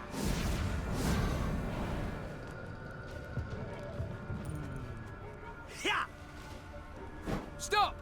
Who's there? And then we did it! Gascon managed to do the deed quietly, so the dwarves never found out who had broken in. As agreed, Neve handed Eudora the stolen document. Ha! The dwarf shouted, raising the parchment in a triumphant gesture. Da can't do nothing to stop her making vows now. I've got to write Zoltan right quick. Thanks. Thanks a million times over. Yeah, I realized something last night. I have a schedule to keep, so I'm going to give each battle a few tries, and then I'm going to skip, because I need to not be spending a week on this game. And Eudora did her part too. Soon after, the Queen learned there'd been a gathering of the clans, and Ivor had indeed spoken on her behalf. She could only hope the elder Breckenriggs had swayed Bruva Hoog as well. Eudora Breckenriggs Chive. Oh, I truly like the sound of that. Oh, there's nothing like solidarity between ladyfolk. Nothing at all. Da's stubborn, but I always find a way with him in the end. The right stratagem, and he turns into putty in my mitts. Da's stubborn, but I always find a way with him in the end. Any of the TNG or DS9 ones, but especially the ones centered around Riker. Yeah, no, I hit the skip button. Neutrality means neglecting our bonds, ignoring our duties while we sit here fiddling our thumbs. Our lowland brethren are dying in pogrom after pogrom. Join the Scoia'tael. I mean... Come on, guys. Whenever an ally appears, strengthen it by 1, give it 1 armor. You can also move to the other row. No, I think we're going to stick with the Scepter of Storms for now.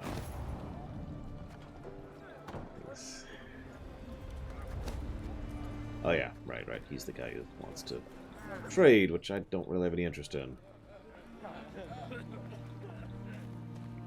You can count on us, Queenie. Ivor will be a wall at your back, stout and strong. You're no cold without a beard. What are you poking me for? Ah, scrounging for coin, no doubt. Righty then, take this pouch and kindly get off my arse. Bonnie Holmes, eh?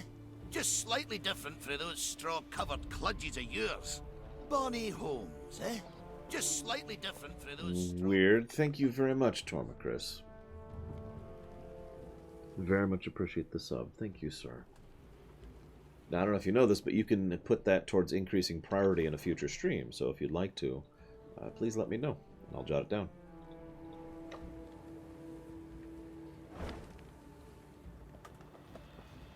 Ah, you thundering dope! I told you to hold your horses or you'll shake the hitch loose. Oh, now you're a bleeding expert, are you? You overloaded the damn cart, that's why it's busted. A wagon lay strewn across the middle of the road. Behind it stood others, some loaded with gold, jewels, and other valuables, others groaning under barrels of pickled meat.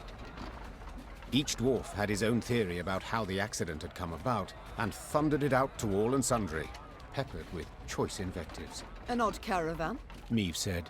They don't look like merchants. Nay, they ain't. Gabor answered. Dwarves of the Ferens clan, carrying gifts for the Drake. Remember Keltarus? When he took roost here, Ferences fought him for near a century. Then the dragon got weary of fighting and they realised he weren't going nowheres, so they cut a deal. He didn't bother them. They give him what he needs. Well, well. And these offerings they send often? Every week. Excuse me, got to separate them lads, for they tear out each other's beards. Hey there! Cool your idiot heads! Gabor managed to douse his brethren's fiery tempers, but the wagon still lay across the road, blocking all traffic. Queen, said Xavier. It is an easy repair. I have the tools, the parts. Need but your permission. Of course. Go see what can be done. Xavier did indeed make quick work of the problem. Within moments, the wagon was rolling smoothly down the road, good as new. Well, shaft me, your highness, said one of the dwarves. Your engineer's got a pate like stewed meat, but he kens his trade, that's for certain. I'll convey your words to him. Or at least part of them. Me and the lads will be on our way now, but first, take this. Bit of gold by way of thanks. Yeah, no, we're doing good. I appreciate the offer, but I cannot accept coin for helping a traveller in need. Common decency it is. Huh? In our times, decency ain't common at all, but as you wish. Farewell. The dwarf bowed in parting, shook the snow off his beard, then rejoined his caravan. Within a few moments, the wagons had disappeared around the bend. Yeah, I do like how we just instantly fix that without any effort. Because of course we do. First of all, does a game get plus for having voice acting? No, that's not how that works.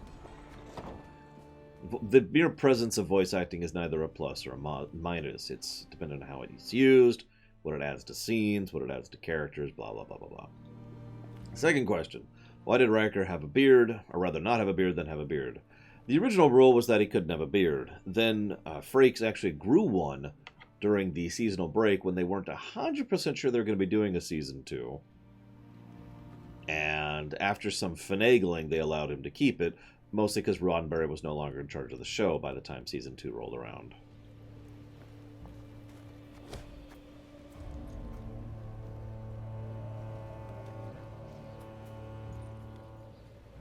Sure. I can use card fragments. I can always use card fragments. Always.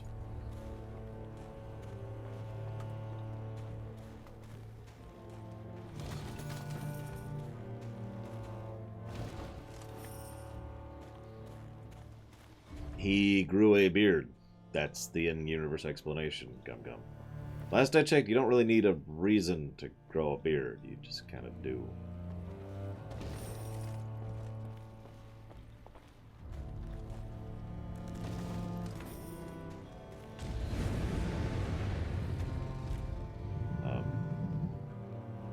So, now we lose Ache.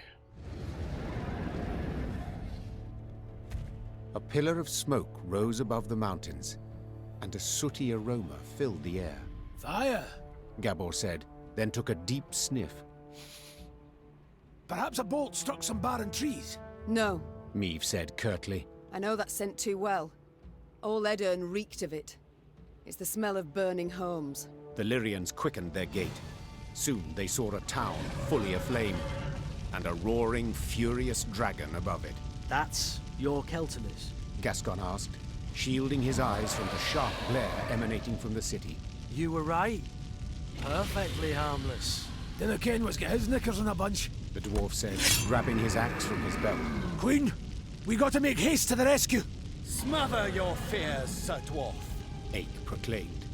Without waiting for Mee's reply, he dropped his lance and galloped headlong towards the burning city. Follow me! And then died. Slay the Viper!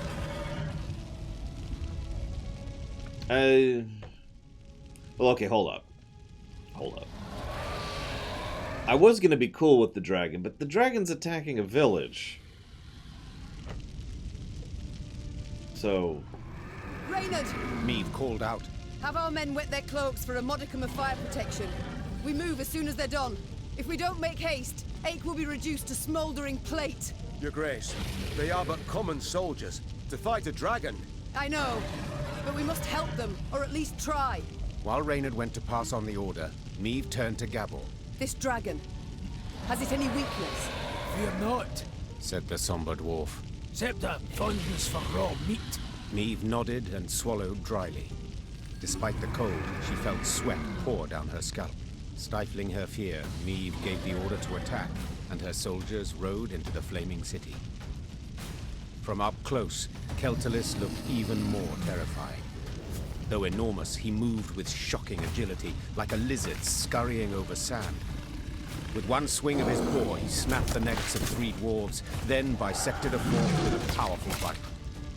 After that, he turned his attention to the Lyrians. More of you!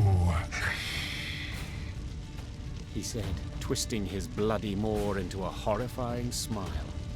God! Yeah, I mean, normally I'm cool with letting dragons be, but he's actively attacking a town, so screw him. No, I am not familiar with it, Gum Gum. So we need to do damage, damage, damage. Every turn on turn starts, spawn fire on the opposite side. After 3 turns, move to the opponent's side and damage all units there by 1.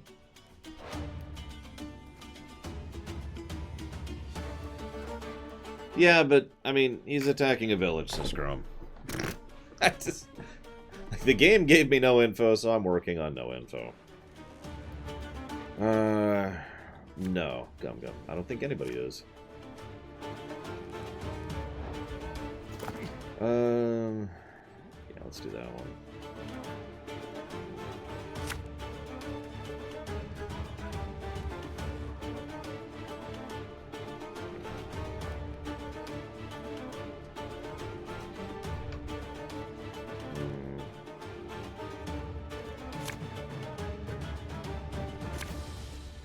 Behind me! That'll have to do. Stay together! Well, let's start marking them early. We'll catch them all! The obvious reasons, Gum Gum. You haven't killed a dragon. It has to be possible. I mean, dragons are strong, but they're not invincible. That's not really the issue we're having. The chase is on!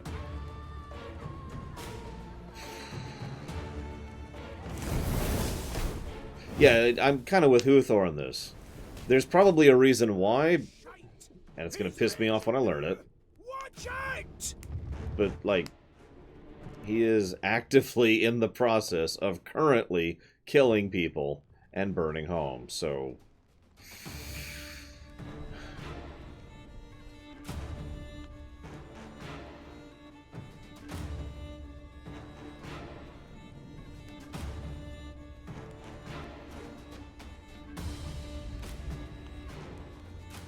Wow.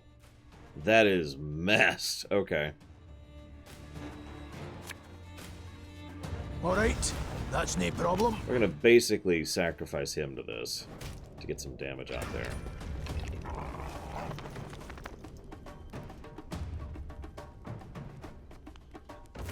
So, sorry, every turn he's going to we're taking losses. kill whoever's next to him while taking damage from them. Then he's going to move to the melee row, and I'm not sure what he's going to do in the melee row, but that's what he's doing right now.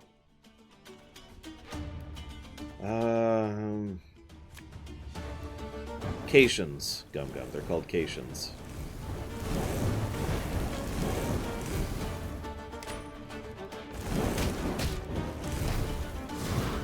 Okay, so now he's up there.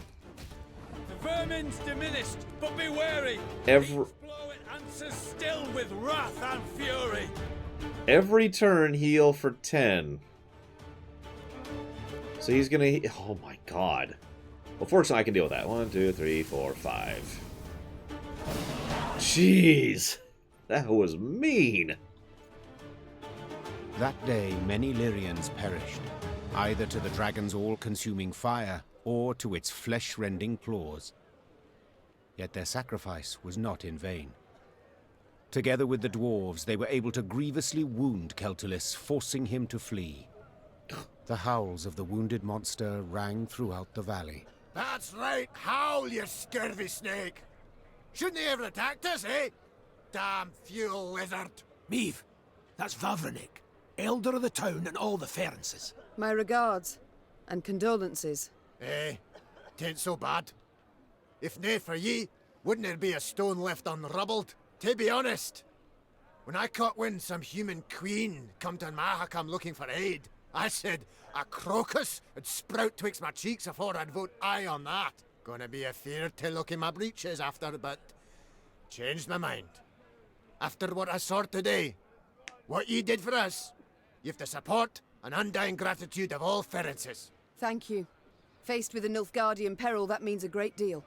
Forgive me for interrupting this tear-tugging scene of interracial reconciliation, but I can't hold back no longer. Vavrenik!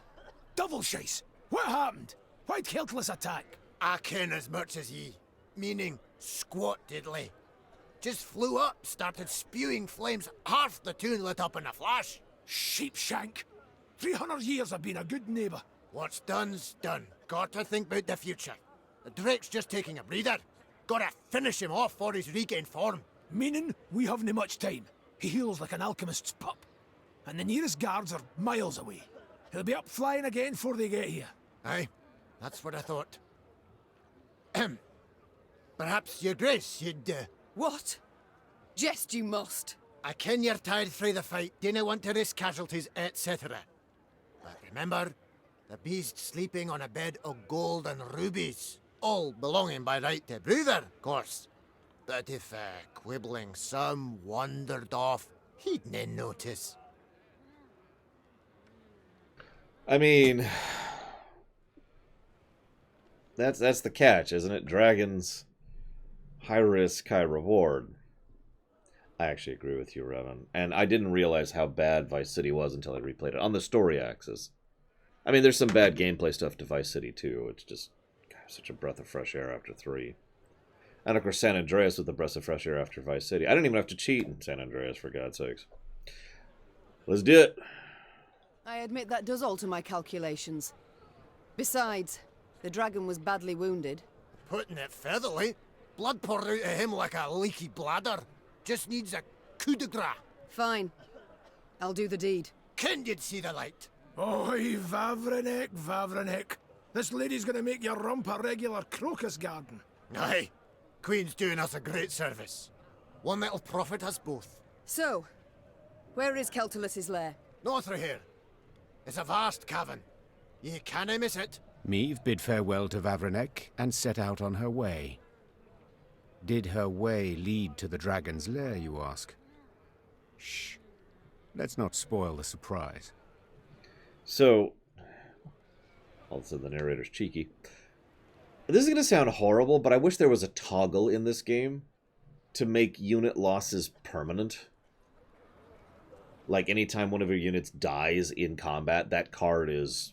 sorry, wrong hand. Gone, right? Now, you're probably thinking, that's horrible, but the point is you would have to spend supplies, gold and wood, and recruits, in order to refresh your troops every single combat, basically. Or be very, very cautious about how you spend them, and blah, blah, blah. Because we can refresh troops every freaking combat. I haven't been, because I've been spending my money on other things, but that is an option.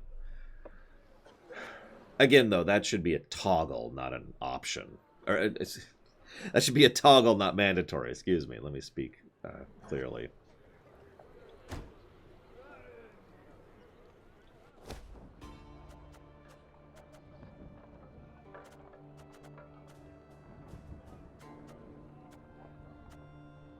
Possibly Huthor. On the other hand, if you're just, you know, very good at what you do, maybe not.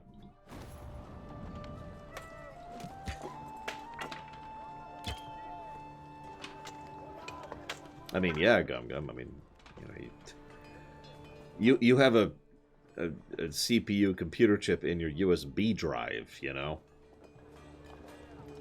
But yeah, kind of like a Fire Emblem permadeath mode or something similar. Because as Dakota points out, like, there's not really a reason to not do side quests, at least gameplay-wise. That stings. Like, okay, like, I don't want to go after a dragon. My thinking is, yeah, I do. Like, that was a mean fight, but because my current setup is literally set up to do ping damage. That's actually what my current deck build is. So looking at that, I was just like, yeah, I got that. We managed to do that in only 3 rounds, but he was wrecking face, too. Trust a boarhead, and what do you get? A singed bahookie. Brown, red, gold. Every dragon's a right bastard. Wait! I'm coming with ye! Gonna beat that scaly bastard so hard he'll shoot fire out his arse! Oh yeah, that staff has been so invaluable ever since we got it.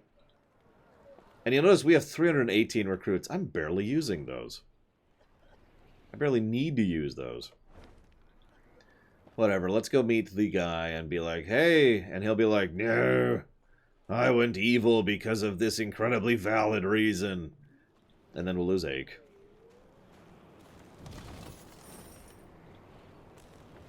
Probably. What? It's weird. Oh, I must have misclicked the map.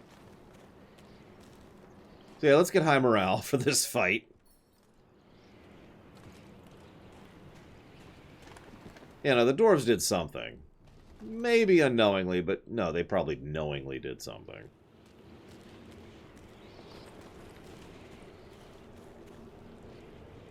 Keltalis' lair was indeed impossible to miss, as would stand to reason, for any space capable of containing a dragon must be enormous. The lair's maw, a black triangle cut out of a vast plain of snow, loomed from afar. Confirming the dragon's presence was the powerful odor emanating from it, one of sulfur and blood. Well then, Gascon said, ready to become a legendary dragon slayer? Let's do it. My father-off said, never should you count pelts till the hunt is through. Meve said, dismounting her horse. It's all the more true when you hunt dragons. He's wounded, yes, but one puff of flame, and we shall be not legends, but corpses. Leave all thoughts of foolhardy bravery behind. The Lyrians crept across the dragon's threshold. They walked single file, shields raised, watched by bats hanging from the ceiling. Keltalis lay curled up on a bed of diamonds and gold coins turned red from his blood. Seeing how he strained merely to lift his massive head, Meve knew the dragon no longer posed any threat. Come to finish what your poison began? The monster croaked hoarsely. Fine. Do it then. Keltalis turned over, exposing his vulnerable underbelly, and waited calmly for the fatal blow.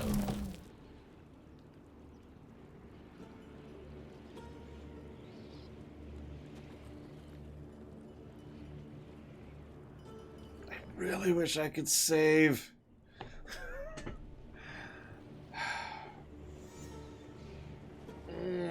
Okay. What? Wait.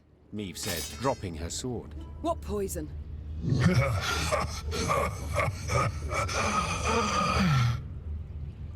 Keltalis laughed while squeezing his bleeding side in pain.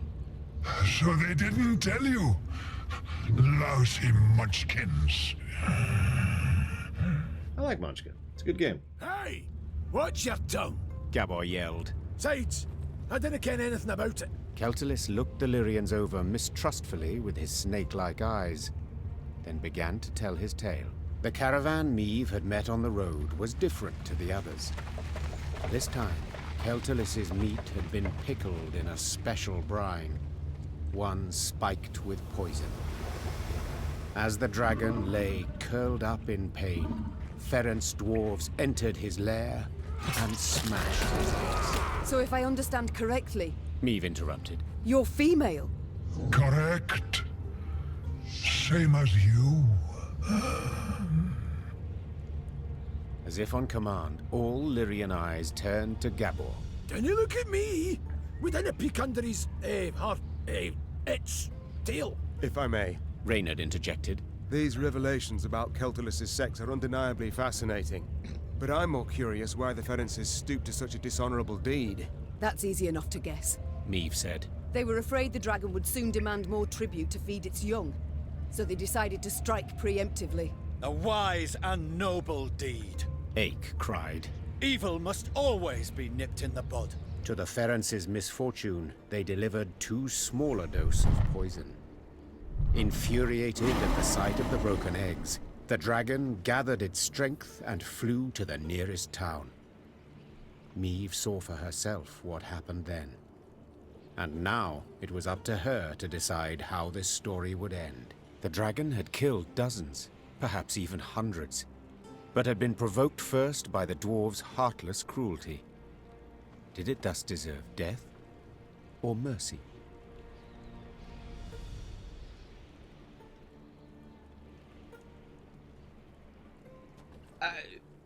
I think this is being slanted a little bit too much. The dwarves... Okay, we are presuming, but if the presumption is correct, the dwarves had a valid reason to be afraid of this, to actually try to take down the eggs, and the dragon herself. Like, one dragon which... Remember, the deal is, we give you what is effectively tribute, and you leave us alone. Thank you very, very much, Mr. Floyd Pinkerton. Very much appreciate the Prime sub. Thank you, sir. If you know where you want to put that for increasing priority, please let me know. So again, proper context. They are giving tribute to a dragon so that it leaves them alone. This is effectively a form of blackmail. They don't get anything out of the deal, right? Like that's important. I noticed that earlier. The second thing to keep in mind is the dragon is having children, which means more dragons, which means more blackmail in exchange for nothing. Like in exchange for the ability to not have your legs broken. That's not a good deal, to be as utterly blunt as I possibly can. So I'm actually kind of on the dwarves' side there. Now you might think, well, what they did was dishonorable and horrible, and you're right. But this is one of those they didn't really have another choice kind of a situations. It's not like they could just walk up to the dragon and be like, hey. Now, proviso, hang on, proviso, it is worth noting that they didn't actually try diplomacy at all.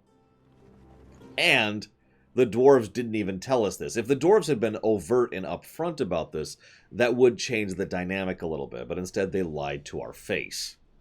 So, dwarves didn't try diplomacy, dwarves had a valid point, dwarves lied to our face. And dwarves were getting screwed over. That, if you're paying attention, that's 2 in favor and 2 against the dwarven side. I'm just trying to point out that this isn't... Like, the game is... That's why I said this is slanted. The game is clearly slanting this to be like, ah, evil. But I don't think it's that cut and dry. I mean, that doesn't affect me, Fawfrey. If there's only 2 Cthulhu-esque eldritch nightmare horrors and 5,000 people, then I'm probably going to vote on the people side. I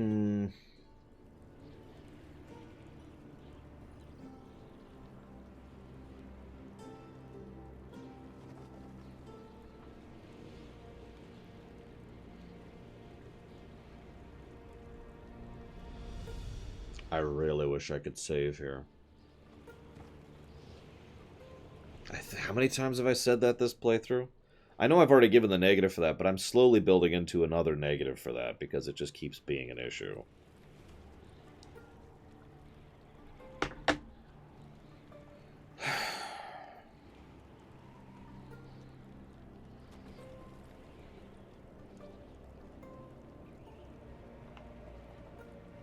fact, I'm going to jot that down.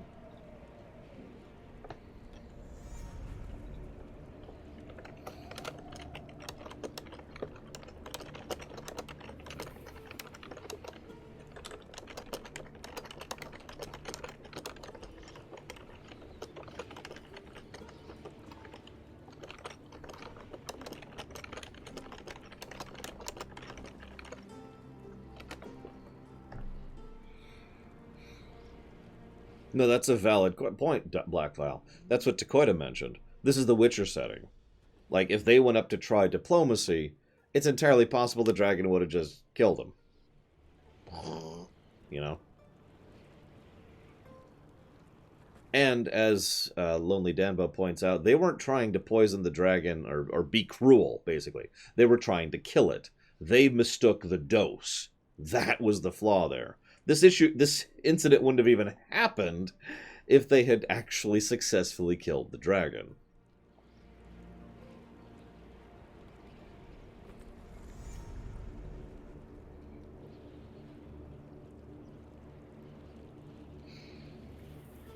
I will say this, Huthor. Obviously, this is not an objective review. None of my reviews are objective reviews.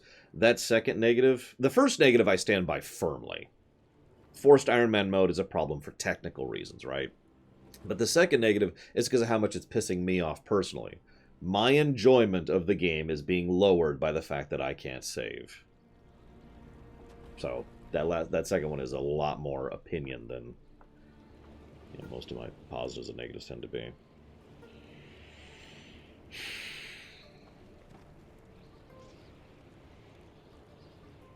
I wonder. One second.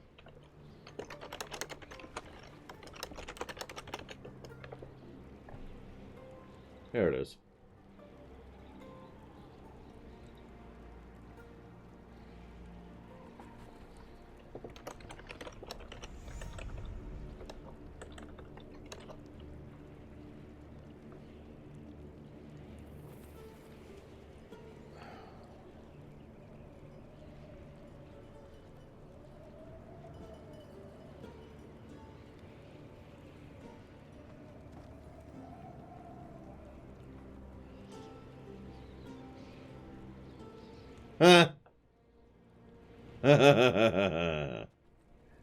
So I'm looking up the consequences because I can't save.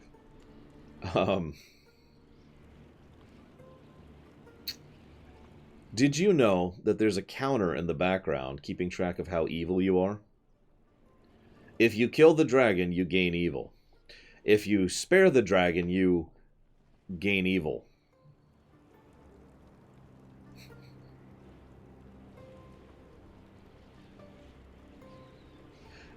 I'm not complaining, that just actually amuses me. Because it's true, isn't it? No matter what, this is an evil act. I already talked that out. So, if we decide to kill the dragon, we get 10,000 gold, and we get his head as a trophy, basically. If we decide to spare the dragon, I don't know if it's the same amount of evil. If I decide to spare the dragon, I lose ache. Gain 10,000 gold.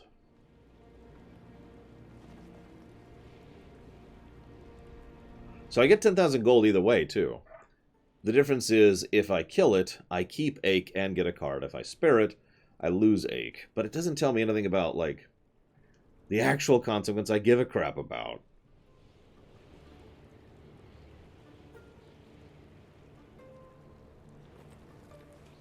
Oh, never mind. Here we go. Okay, so there's a reputation counter with Broover, and that changes based on what you do. So if you refuse to help the dwarves, I shouldn't read those, but if it's something that will increase your reputation is killing the dragon. And some other stuff I'm not going to read, because I don't want to spoil anything, for obvious reasons. Yes, Kemek, that's the one. So, this will increase our rep to help with get the support of the dwarves. And we'll get a new card, and we won't lose a card. But honestly, I don't want to do the gameplay answer. I was just curious.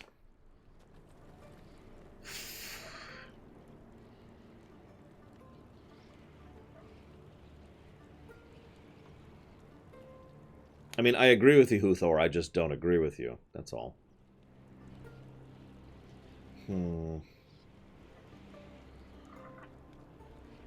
I agree with your point. What you were saying is something that is true, but it's not something that I prefer or enjoy. I still prefer having the choice.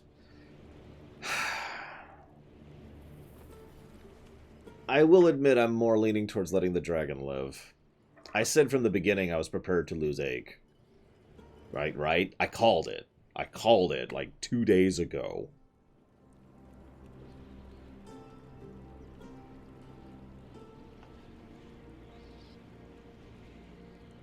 So screw it. I'm gonna let him live. When judging my subjects, I would sometimes not know who bore the greater guilt, said Meve. But as ruler, I had to reach a verdict, often a harsh one. The Queen returned her sword to its sheath. This is not my land, Meve said. Nor are these my subjects. I don't have to choose the lesser evil. Meve! Gabor hissed. Broover will be furious. Let him. And you, dragon, swear me this. When you heal, you shall leave Mahakam and never return. You've my word. And my gratitude. Meve was about to leave the cavern when the dragon blocked her way with its tail, then gathered a smattering of valuables at the Queen's feet. Each would be the prize of the Lyrian crown jewels. News that Meve had spared the dragon, which had killed dozens of dwarves, did indeed enrage the inhabitants of Mahakam, the Ferences in particular. But when the clans considered driving the Lyrians from the pass, Elder Vavrenek opposed it. No matter what happened after, he had sworn Meve his undying gratitude. Dwarves. 'Tis not right. Calm down, Sir Ache. So yeah, now we lose Ache. What's the problem? The deed you've committed, most foul. As the good book says, whosoever standeth idle in the face of evil proveth guilty of the same. Know that I never stand idle. Yet I cannot stop you from doing so. Thus I must leave. I refuse to play any part in the wickedness you perpetrate. Sir Ache. Farewell, Queen. And may the gods have pity on your soul. Because here's the thing. In gameplay perspective, that sucks, because he was easily my strongest card. But in lore, piss on him. Like, in lore, hey, we lost a Madman Knight. Okay. Peace. Screw that guy.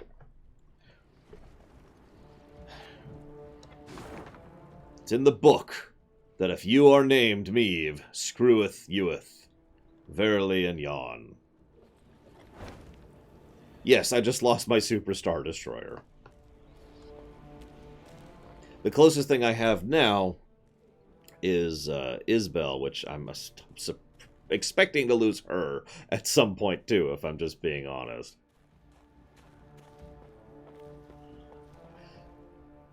If I could add one more thing to your point, Huthor, I agree with Kirk.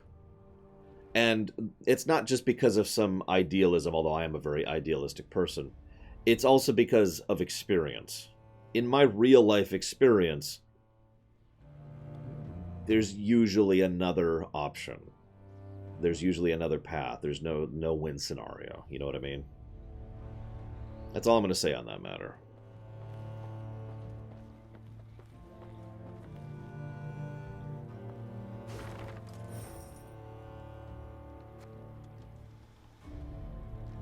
Snowshoes for horses can also be used as rackets. A two-sided fork. Yeah, we kicked Black Rayla out of the party. She was also very useful in gameplay. And we have now kicked Ake out of the party. I have a weird feeling that all of the worst people are the best cards. Like, Reynard is not that great, you know? He's just kind of... eh.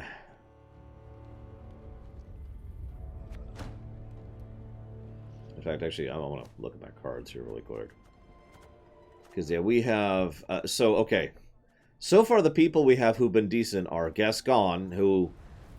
There is a way to make him work, but I haven't been doing that. Reynard, who is barely useful. Xavier, who's only useful if he's backed up by other people using that combo. And that's it. That's the Oh, and Gabor, he's actually pretty cool, but we'll probably lose him soon. Knickers is amazing. So there you go. Knickers is the exception. Knickers is a great. I suppose Isabel is pretty good too, but I'm probably going to lose her, so...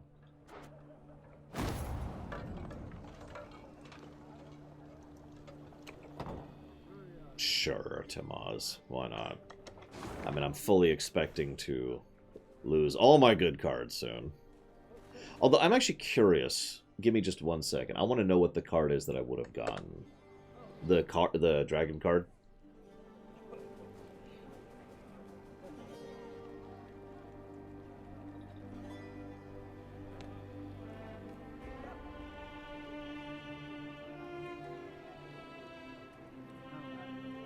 Let's see here.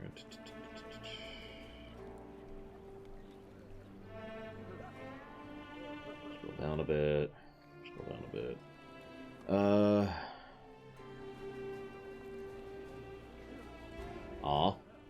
It's not going to tell me the stats of the card.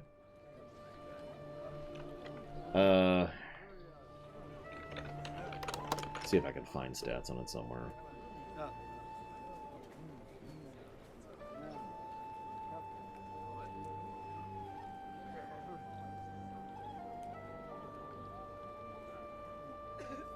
Blah, blah, blah, blah, blah, blah.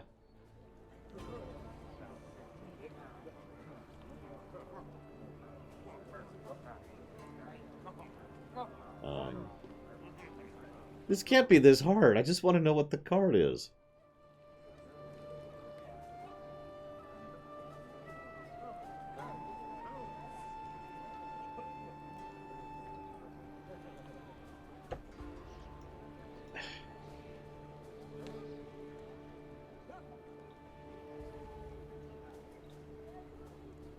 Here we go. Some kind soul on Reddit screenshotted it. So, it's a trophy, permanent resilience. Every 3 turns on turn start, damage all enemies on the melee row by 2. That is very mean. I think I prefer the zapper, but that is quite mean. Okay, moving on. Now that my curiosity is satisfied.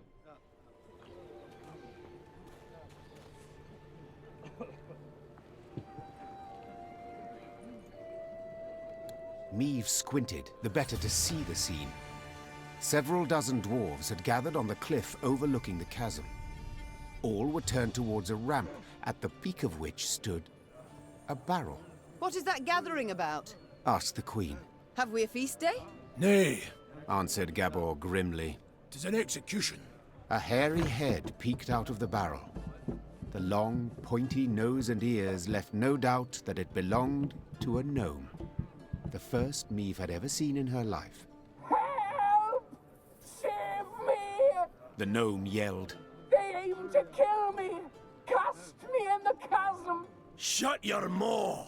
Barked the dwarf standing next to him, who then shoved the gnome inside the barrel and covered it with a lid. Your crimes! The sheer weight of it, eh? No lighter punishment is fitting. The other gathered dwarves nodded approvingly. 2 gripped the barrel, lay it on its side, then lifted it to cast in the chasm, paying the thumping from inside it no heed. So I'm pretty sure this will also lose us rep with the dwarves. Meve leapt from her horse, and ignoring Gabor's objections, scrambled up the ramp. Oi! You're not allowed! Hey, damn it! What do you think you're doing? I think it's obvious. Preventing the execution. Ah! Oh, thanks be to the gods. Whoa, wench, you've no such right. Judgment's been handed down. Sentencing's done. Yes, and a cruel sentence it is. One that prompts me to wonder what the accused did to deserve it. Better to ask what he didn't do, the varmint. Arrived here with his peddler's wagon full of tricks and gadgets. Went from house to house, praised his rubbish to the high heavens. And what's it he sold us? Bombs that go off in your hand. Beer growth formula that makes your hair catch fire. Music boxes for the kiddies. Once cranked, they never plough in stop. You needed but to loosen the screw in the back and... Shut your maw, ye roaster. Doesn't it matter all that? 'Cause we'd have forgiven it if he hadn't broken our sacred rules and hallowed customs. Which ones, if you don't mind me asking? Enter the smithy, cap on his head, held nails tween his teeth, and poured fruit syrup in his beer. Raspberry. Blech. Just the once, and but a few drops. You got nothing to explain your villainy, scoundrel. Not a thing. And that's not even the worst. Saved his highest crime for the end. He was in a mine. And he whistled. Oh, aye, that's bad. Shouldn't have done that. Aye, he did. Whistled. Through his teeth. And hummed in harmony, a long warble. We all heard it up and down the shaft, and our grand elders were clear. Death's the punishment. Death by barrel roll. By all means, Nero says. I mean... I get it. This is kind of humorous, but at the same time, what? I know dwarves kind of have that thing for being stuck in their ways, but what?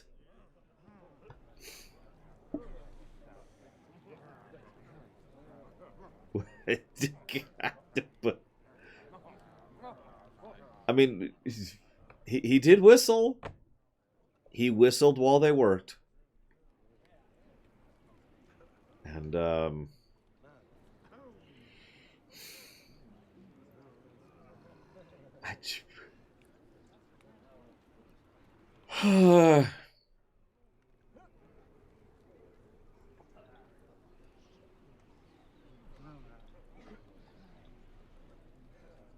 Hang on. Yeah, recite the law feels like the right answer. That's what I would have picked normally, so I guess I'll just commit to that. Wait 1 minute.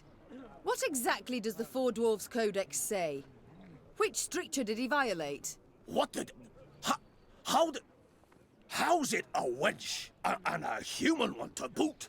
Know about the code? This human wench has a head, and a capacious one. Well, have you an answer? The code says thus. 'Tis a crime most grievous to whistle in a mine. Any dwarf committing the cock-up shall be placed in a barrel at once. Said barrel then to be rolled down a mountain. Any dwarf. The situation's clear. If my senses do not deceive, the accused is a gnome. Aye, but the code's not to be taken literal like. It's to be interpreted. What the ancient elders had in their heads, why, that's got to be divined. Nothing to be divined here. You got to be a dwarf, not no bloody gnome. So, am I, meaning I'm free to go? Perchance we ought to let the Elder-in-Chief rule on the matter. Oh, aye. Oh, for we all ken how old Hoog loves been bothered with such things. Ah, fine. Now get the hell out of that barrel and out of my sight, you hairy hamshanker. I was just thinking that, Dakota. My lady, I haven't a way to thank you. That we've yet to discuss. Perhaps first we should learn each other's names? Aye, yes, of course. What a prat of me. Barnabas. Barnabas Beckenbauer. To friends, Bibi. Meve. Queen of Lyria and Rivia. Queen? Cows in the corn, kill me on it. Your Majesty, obeisance due. None necessary. Protocols for use at court, not beyond it. An inventor, you deem yourself.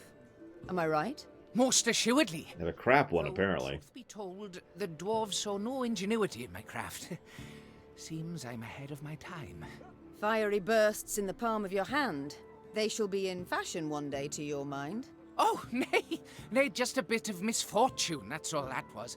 You see, I mistook mercury fulminate for saltpeter. The vials stood beside each other, see, and... The details I need not know. But one matter I am curious about. Could you construct a bomb that would explode when desired? For instance, beneath my foe's feet as they stepped over it. Of course I can. It's simple. Why then? You wish to show your gratitude? You must join my ranks. Assist me to defeat Nilfgaard. Defeat Nilfgaard? Pure ambition, that is. But I'd have been a barrel of broken bones at the bottom of a ravine, if not for you.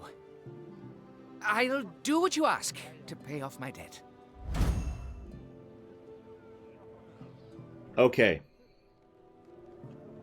I've liked all of them so far, but I love his cards animation.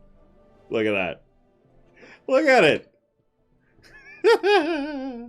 Yeah, all we gotta do is defeat Nilfgaard. It'll be fine. No, it's okay. All we're defeating is one army group, which is larger than the entirety of the North. But, you know, it's one army group. We're good. We're good. We got this. We got this.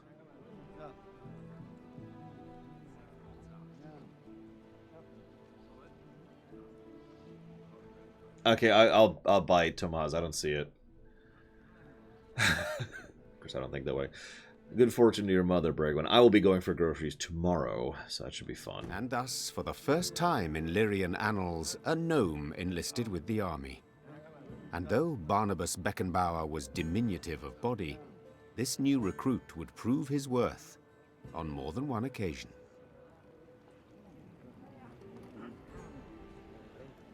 Oh, okay. By the way, Mr. Floyd Pinkerton, you have not told me where you want to put your sub, sir. I'm afraid we're going to have to brutally butcher you with, you know, the usual implement. That would be donuts. Alright, so... Where is he? Oh, there he is.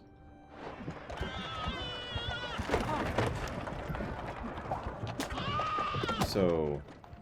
Spawn one of 3 randomly chosen cards from a specified faction and neutral cards unless specified otherwise. Huh. I mean, sure. I'm not worried about my health so much as I am about my supplies. I usually get supplies once a week anyways, you know, groceries.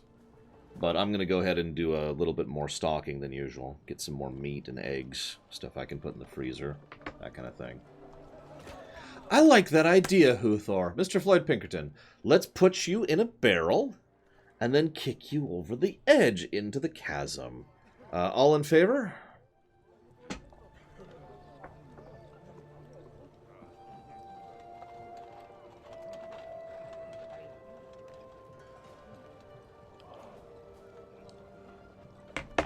All opposed?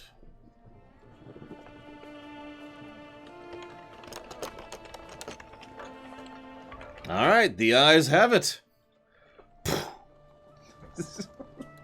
And I will put that towards Ori in the Blind Forest. Thank you, Mr. Floyd Pinkerton. As you're going, ah, you just hear, like kind of frantically, as he's plummeting. Your Majesty, allow me once again to express my undying gratitude. You're most welcome, Barnabas, but please, we haven't need for any formalities when speaking alone. Well, of course. How might I help you then? At the moment, have you any invention you've worked on? One that's near complete? Oh, so kind. Oh, wonderful, you should ask. See, I've ever had an avian fascination. For birds, you see. Their wings, bones. The structure's perfect. The aerodynamicism, the plumage. In short, I believe I can fly. I beg your pardon? Yes. Yes, I'm learning to fly. Fly. Fly.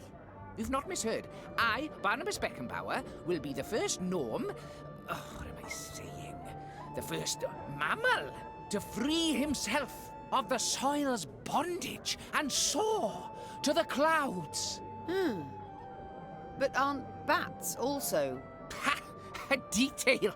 This is no time to be petty. No, but frankly, my preparations are far advanced, and I'm rather optimistic about my design and prospects. I've calculated every trajectory, every force. It all works out. Just need to do a few more field tests. I love how she brought up the bats there. Did you have volunteers try it, or did you test the design yourself? Naturally, I must stay on the ground. Who take all the measurements elsewise. Luckily, there's no lack of thrill seekers in Mahakam. Most eager to etch themselves into the annals. My first prototype, the Sky Licker, I dubbed it. Oh, Your Majesty, if you'd only seen the beauty. Flew over 120 Ls. Truly? Colour me impressed indeed. He must have made quite the name for himself, your brave volunteer. I'm certain he's caught the eye of every she-dwarf in Mahakam since. Oh no, he's dead. The landing, it was rough. And then a bear sauntered by, didn't help any. Anyhow, as he died, the dwarf swore he regretted nothing. Brave lad. A bit daft, though. I see. But the next time you request I try one of your inventions, I'd ask you to remind me of this touching tale.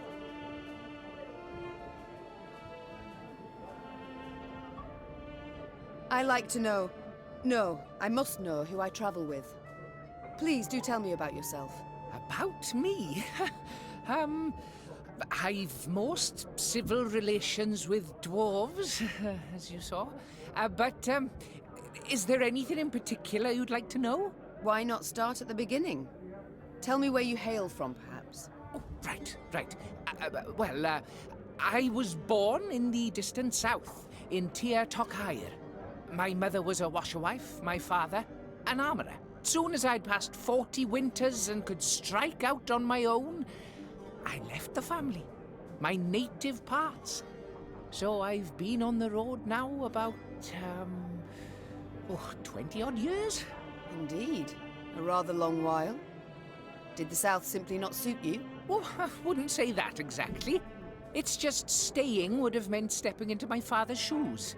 Then forging blade after blade, plate after plate. Oh, just thinking on it sets my head a-spinning. Not for me, that, no. No, nature. The world so rich in mysteries, in wonders left to discover, and ways to make it a better place. By building bombs that explode in the hand, for instance. As those bearded fellas say, Mahakam wasn't built in a day. Besides, nobody was seriously hurt by those malfunctions. Not many, at any rate. Time I attended to other matters. Yes, you're still here. Off you go, then. Right.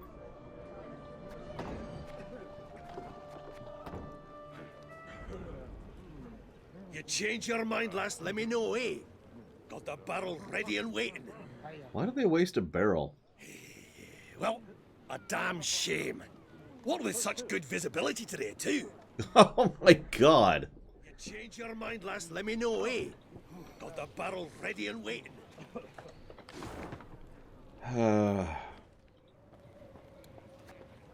Right. I guess I could build something like the Dragon's Lair, Den, Riches. And I said I was going to upgrade to that. So I will. Ooh, 4,000 lumber for the Palisade Mark II. I think he's a good replacement for Aig. Story-wise, we'll see gameplay-wise. We haven't had a match since we lost Aig. The blizzard's blowing in. It's time to die. And leave the blizzard. Every year more monsters crawl out for spring cleaning.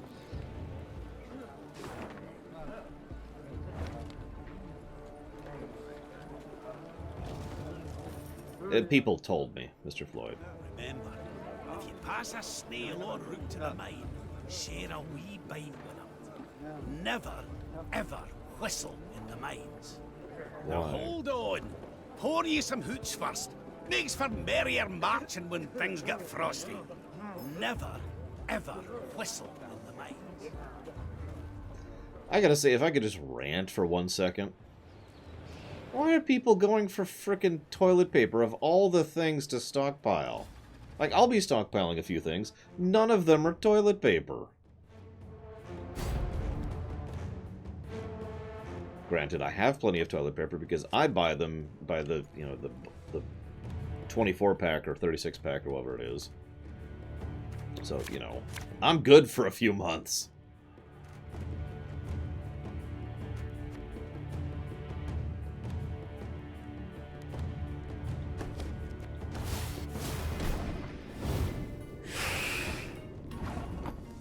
I saw a joke image of one of those claw grabber games, except all the prizes were replaced with rolls of toilet paper.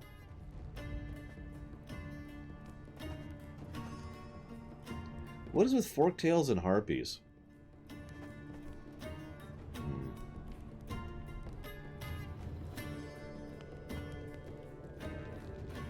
Yeah, no kidding, Bragwin. I do love this starting with armor thing. That is already nice. So...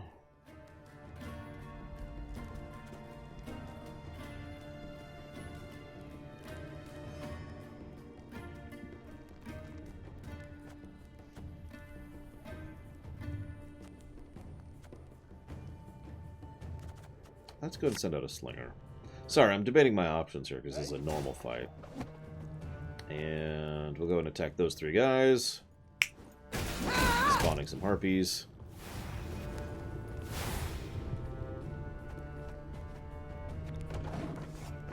Yeah, I got an email from Taco Bell. We're being cautious. And every bank I have, of which there are 3. Yes, I have 3 banks. Shut up.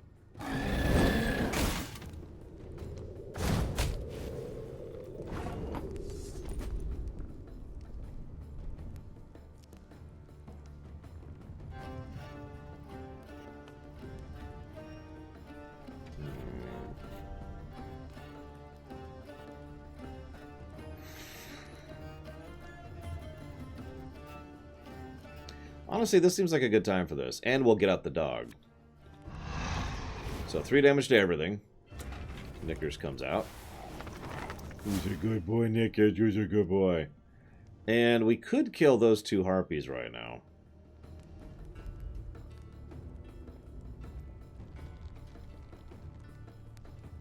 Yeah, I'm not that rich, Fawfrey. Although that is a valid strategy if you ever do actually get into the 7-digit range. See, this is going to sound like a weird thing to talk about, but there's a range of wealth above doing very well off and below rich. If you're rich, you get to one of the rich banks. Now, you've probably never even heard of these, and I don't blame you if you haven't, but the rich banks are banks that you have to actually apply to have an account there. They're for people who are putting 7 or 8 digits in. And they have all kinds of benefits and things. They'll give you free hotels and all kinds of things. Basically, once you hit to a certain level of wealth, you have to apply to get in, but if you do, they try to cater to you. They want you to give them their money because they will make tons of money investing all of the wealth you're putting in them. Makes sense? But, so yeah, that's the rich range. But if you're doing well off, you're over here. But there's this range right in the middle, which is kind of weird, where you don't make enough money to put into the rich banks, but you have more money than fits safely in regular banks. That's when you have multiple banks, and you just diversify. It also helps your credit rating if you have a credit card with each of the banks, which I do as well. I have 3.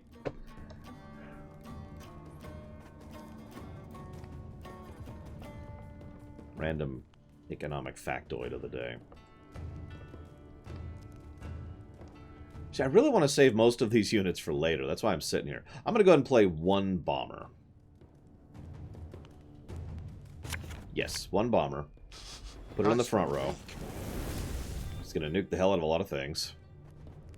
And I'm going to guarantee that, and that.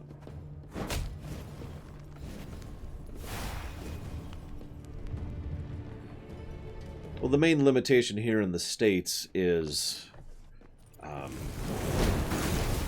your investments in a bank are insured up to a certain amount.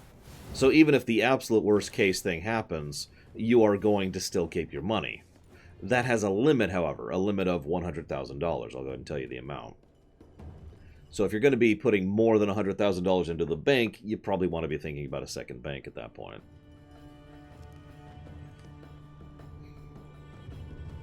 Here in the States, anyways. Although if any of my viewers are at that point of wealth, holy crap. I'm not even on the beginnings of that kind of wealth.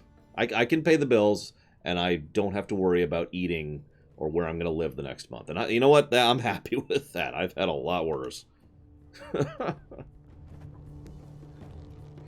Let's see. Do I want to do that?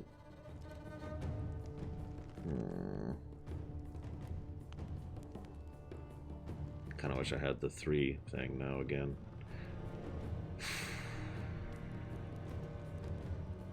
Let's take it out one more round. Pushes them out, but shuffles that around.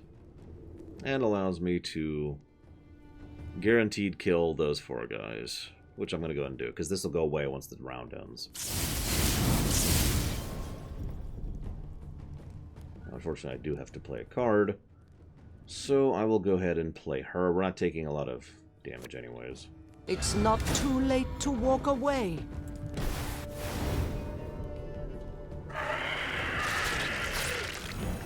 He's also committing pretty heavily this round in terms of cards.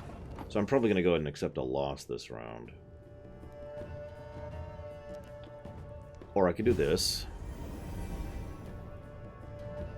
That means I got to play another card. But I'll go ahead and play him. Never have a stone knock out one of your teeth. And shovel those guys up front, killing them. And next turn I'll pass.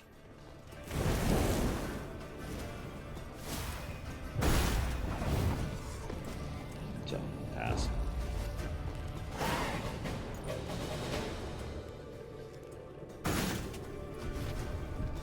We keep Knickers because he's a good boy. We get a Loyalist, a Pain Train, and Gabor. I'm cool with that. So we will play a Loyalist first, get our generic guy out.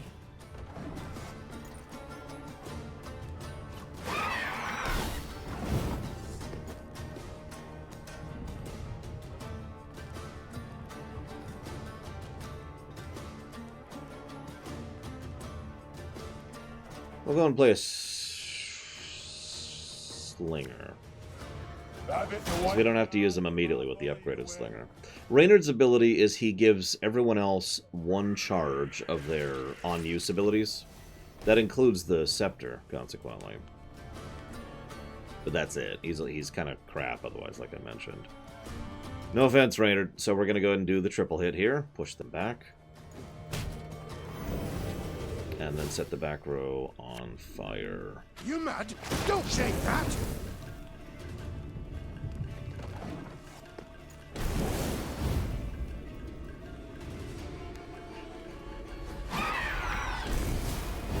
Harpy decks. I'm telling you, it's Murlocs all over again.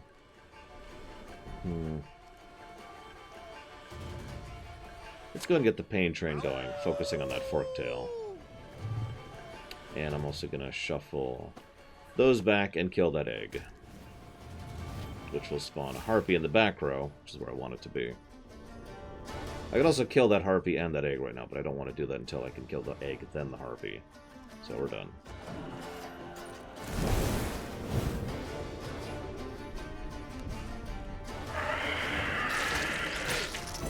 Oh, that works.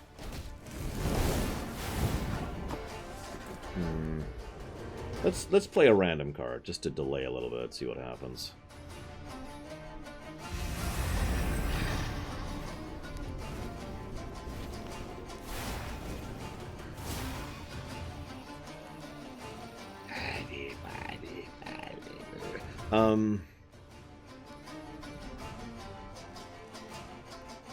Damn.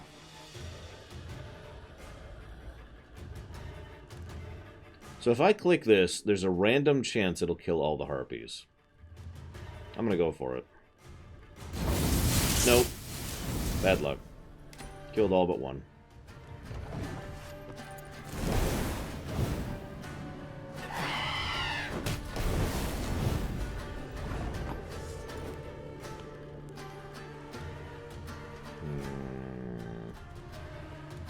Let's go and get our other pain train out. Keep working on that forktail. I mean, we've won at this point. I guarantee. You can see why I like this build. Of just doing direct damage everywhere. Speaking of which, let's hit all those guys, shove them into the back row. So they're on fire.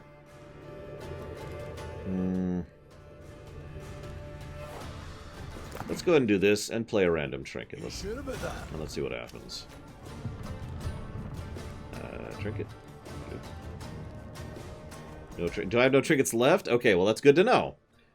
If I have no trinkets left, he does not activate. Good for future reference.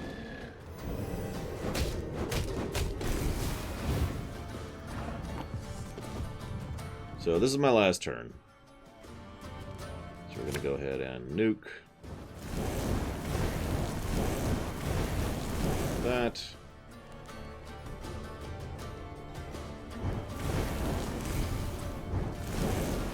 And mostly nuke that. Go ahead and use this.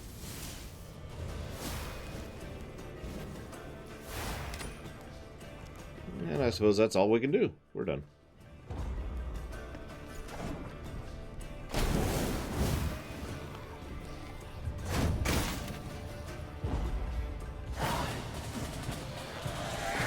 Because they're stupid, Gum Gum. I don't know. Okay. Quest completed.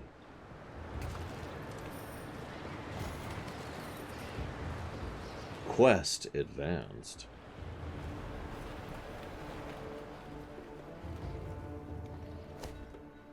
There's a she-dwarf. She's a renegade and a thief. Well, I really like treasure maps, so...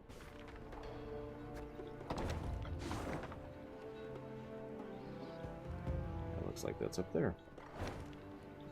Archival Valem, indeed.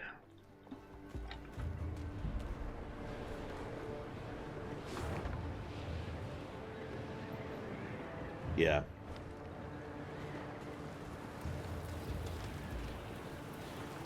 I mean, I could name a person who some people think is rich but actually isn't right now, but I'm not going to do that because reasons.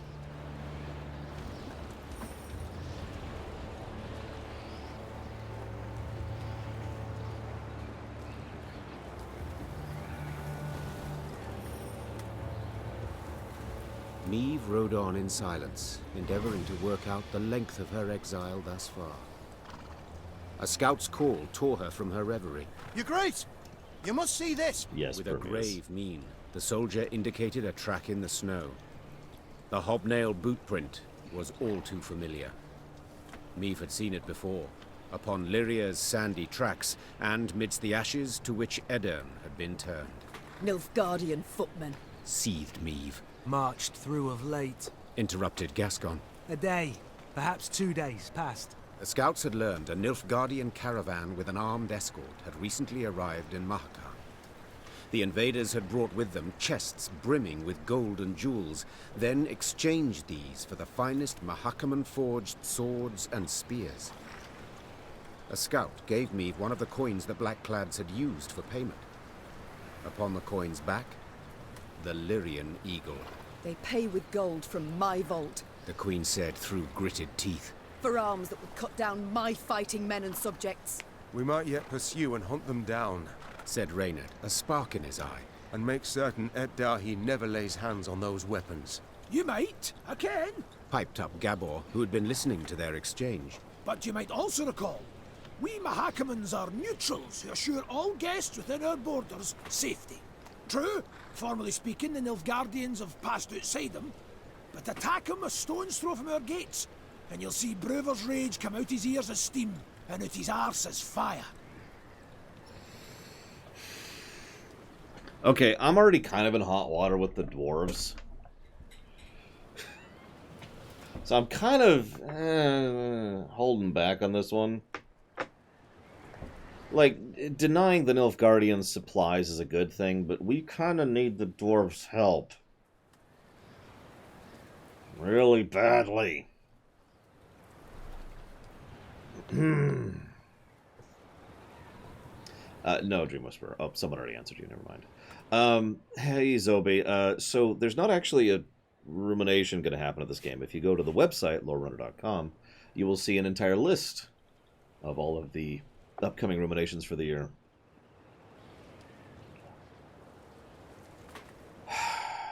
No war's outcome has been swayed by a few wagons of arms, no matter their quality, said the Queen, vaulting into her saddle. Yet if we turn Brewer against us, I dare say we shall never wrest our land from black-clad hands. The Queen's men regretted her reluctance to attack, but none tried to dissuade her. They knew her too well. So what's this weapon I would have gotten, since I'm committed now? God, I hate playing at politics with neutrals! Filthy neutrals! What drives a man to have a heart full of neutrality? It kinda didn't, Tigzar. You missed my earlier speech, but this is one of the least funded, most requested premiere runs I've ever done. This is the third most requested run I have ever done, and one of the least funded. Like, I don't know the exact numbering of that. So make of that what you will.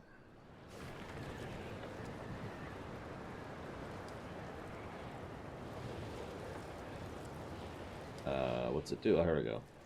Damage unit by 1, then trigger all loyalty, then increase damage by 1 for each unit destroyed by this ability.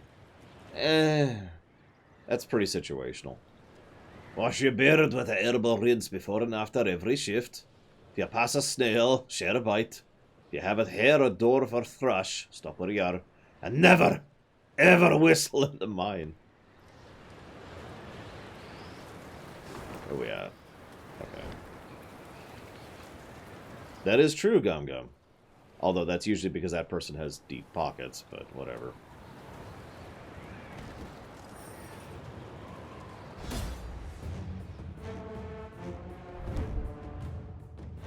Puzzle battle.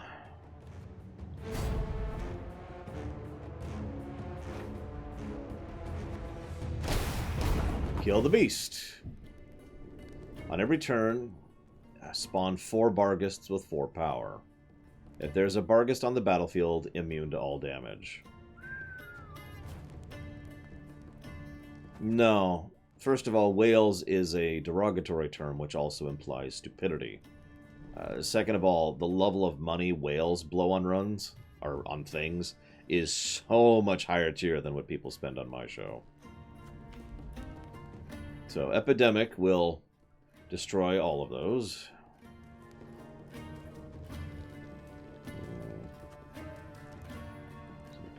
That.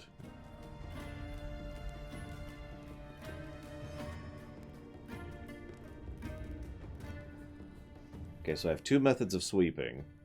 3 methods of sweeping. What I do not have is a method of damaging the beast.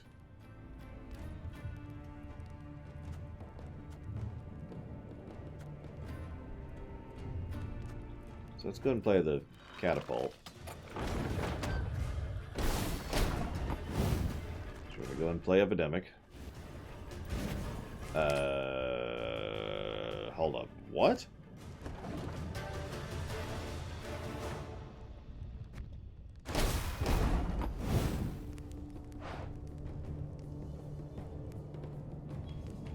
Okay. That... What?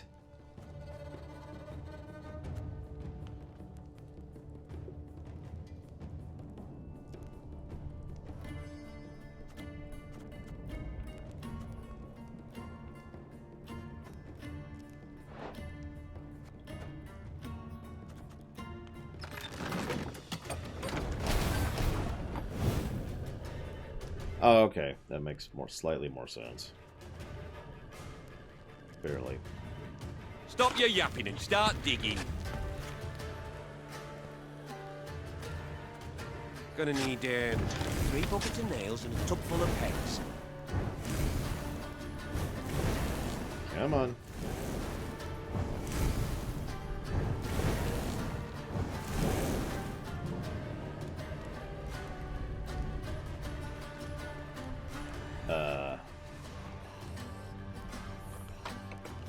Okay, take 3.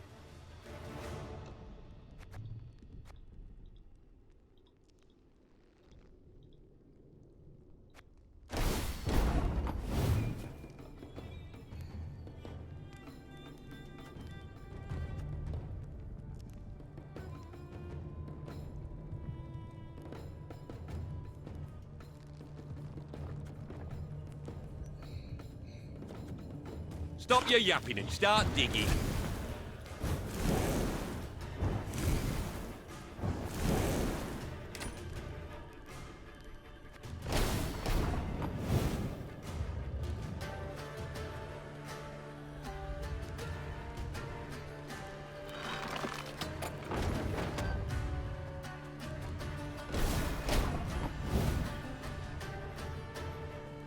If anyone asks, you've not seen me.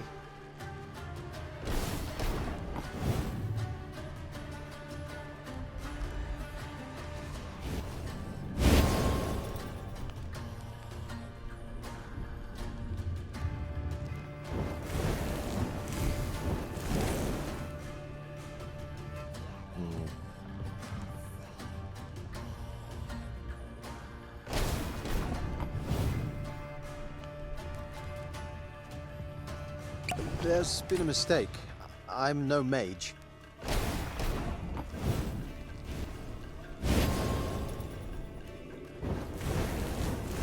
There we go.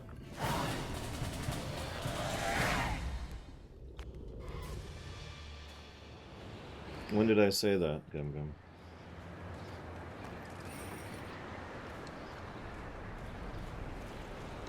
Okay, so having done that, let's go get to this quest before it's lunch break, shall we? And get some loot on the way. Gotta loot. That's just mandatory. Oh yeah, thank you for reminding me. I always forget the damn chest. Should be like over here somewhere. There it is.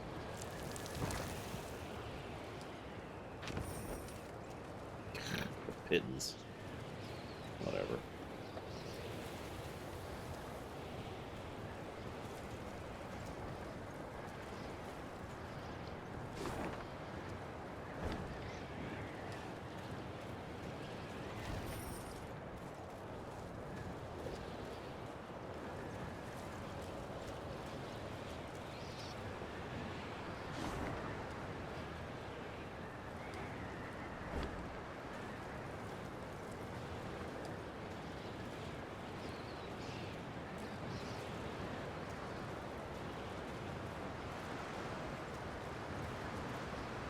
We shan't pass this way.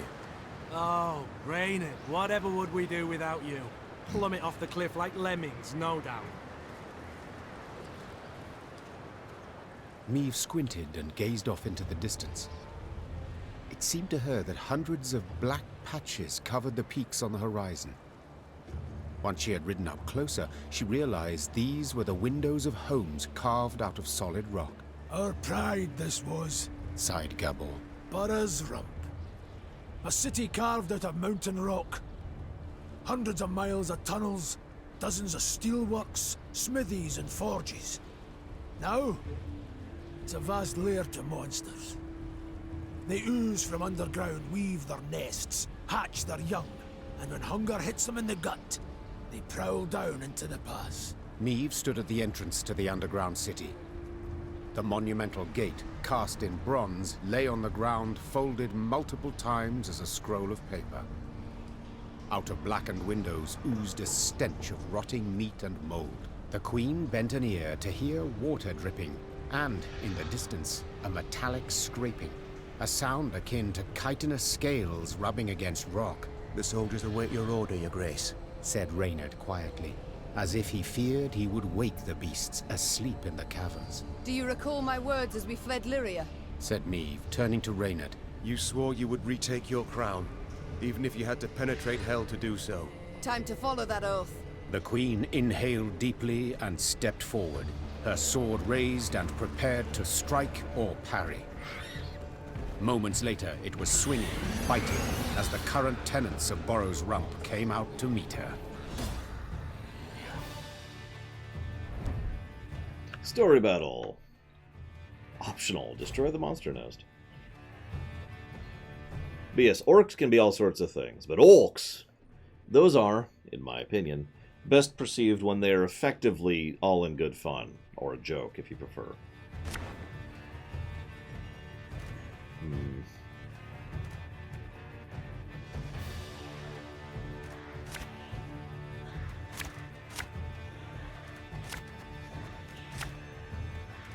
Oh, this stench is foul.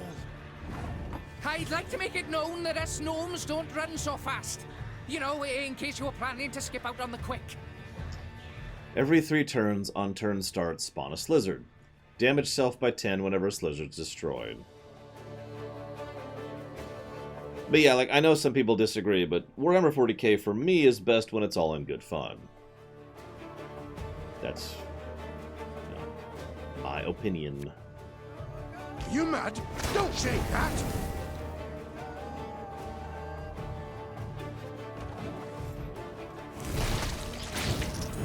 Ah, damn it! They're hatching! Place is about to swarm with creepers! That'll be fine. There'll only be like 90,000 harpies. Oh god.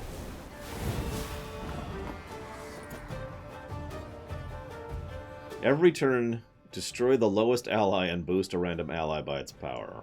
This is what I mean by scenarios, by the way. I like these. These are easily the meat of this game for me as far as enjoyment. Gameplay-wise. Like, I like a choose-your-own-adventure as much as anybody, but this is awesome. So let's go ahead and set the back row on fire. This could hurt. Then let's push those into the back row. Spawn 2 harpies.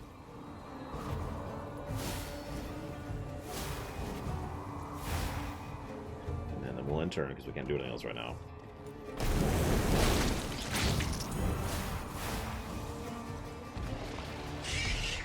I mean, Kyria has minor muscle transfusions and bone alterations, and that's kind of it, dude.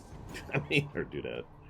Like, and Warhammer 40k Space Marines are total nonsense in terms of how much they are transformed and altered and basically not human in any way. Don't need to remind you of the spitting acid thing or the eating brains thing.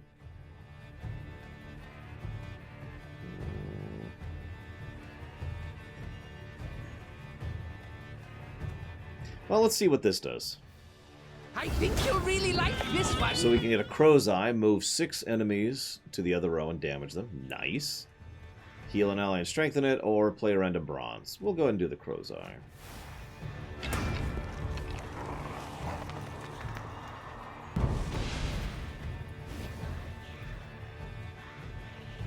Perfect. And now we can kill all of those harpies with the charges. I love this scepter, by the way. I've always had a thing for lightning, but man. Agreed, Knight Forger.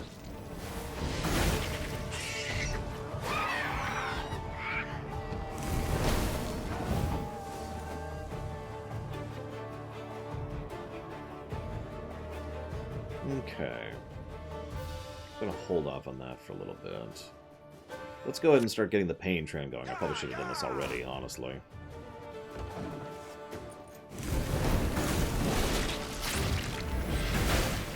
Listen, Nymph, all I'm saying is...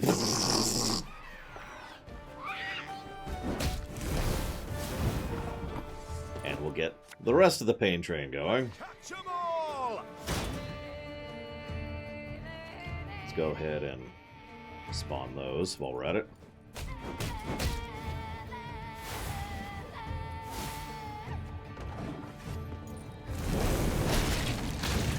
Well, there's war, war, war, atrocities, war, death, war. Horrifideath. Does that count, Kemek? Like, I don't know if Horrifideath really counts. That's why I'm asking. If I could do... Let's go ahead and play him. I'm gonna actually wait for the next turn. But yeah, all joking aside, there's plenty of Warhammer 40k that's fine on the sidelines. It's just nothing ever covers that because the focus of the games and the stories is always about the... Okay. So...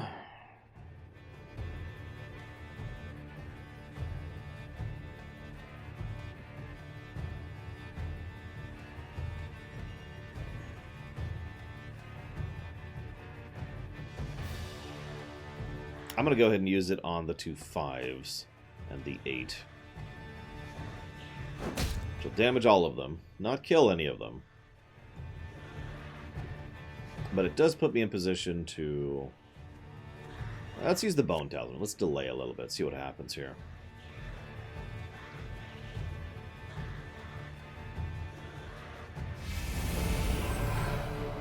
Not too shabby.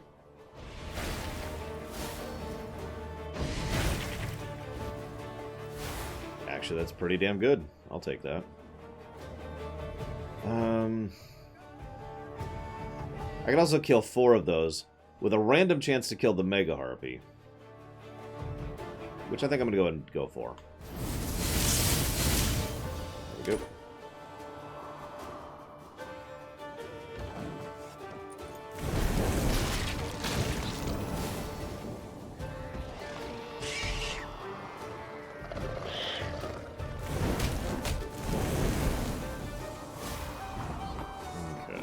What's a ghoul doing here? Alright, so I need to do 9 more damage. So here's what I'm going to do. I'm going to do 8 damage.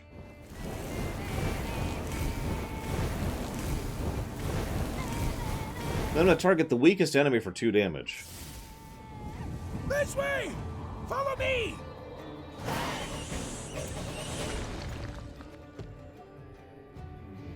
Though wounded, Meve approached the Shaelmar, which lay writhing on the ground. She then ran her sword through its heart, finishing it. Yet so spent was she that she lacked the strength to pull her blade from between the plates of the chitinous armor. The beast near took me. She whispered. It was very close. We have a new thing, which we'll look at in a minute. The Lyrians reached a vast hall that had once served the clans as their meeting room. The stone benches were covered in sticky slime and insectoid eggs, while bats of varying size hung from the crystal chandeliers. Gascon rummaged through old, weathered bones, surely hoping to find something of value. Gabor, in turn, was at a shut and locked door, grappling with it as if it were a deadly beast. The door finally gave way with a sigh, and the dwarf raised his arms in a triumphant gesture. It's a storeroom. Should hold miners' tools aplenty, he said, enthused. Some barrels of alchemical brews in here, too. Lucky there's no sign of moisture. They haven't soaked through.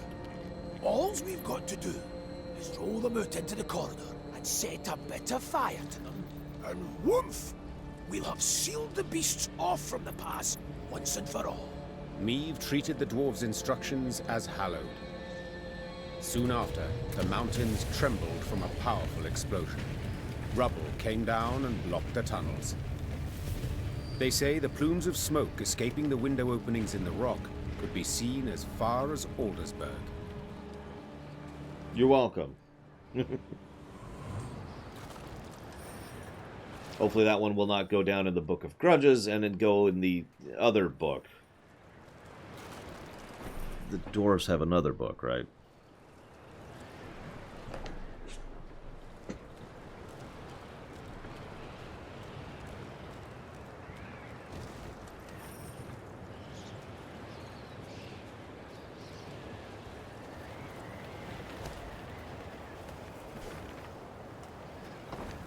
So let's see what that card is we just got.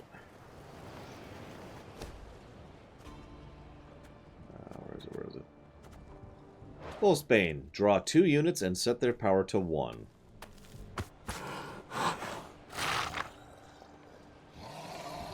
That's terrible. Like, I mean, that works for a sacrificial deck, but...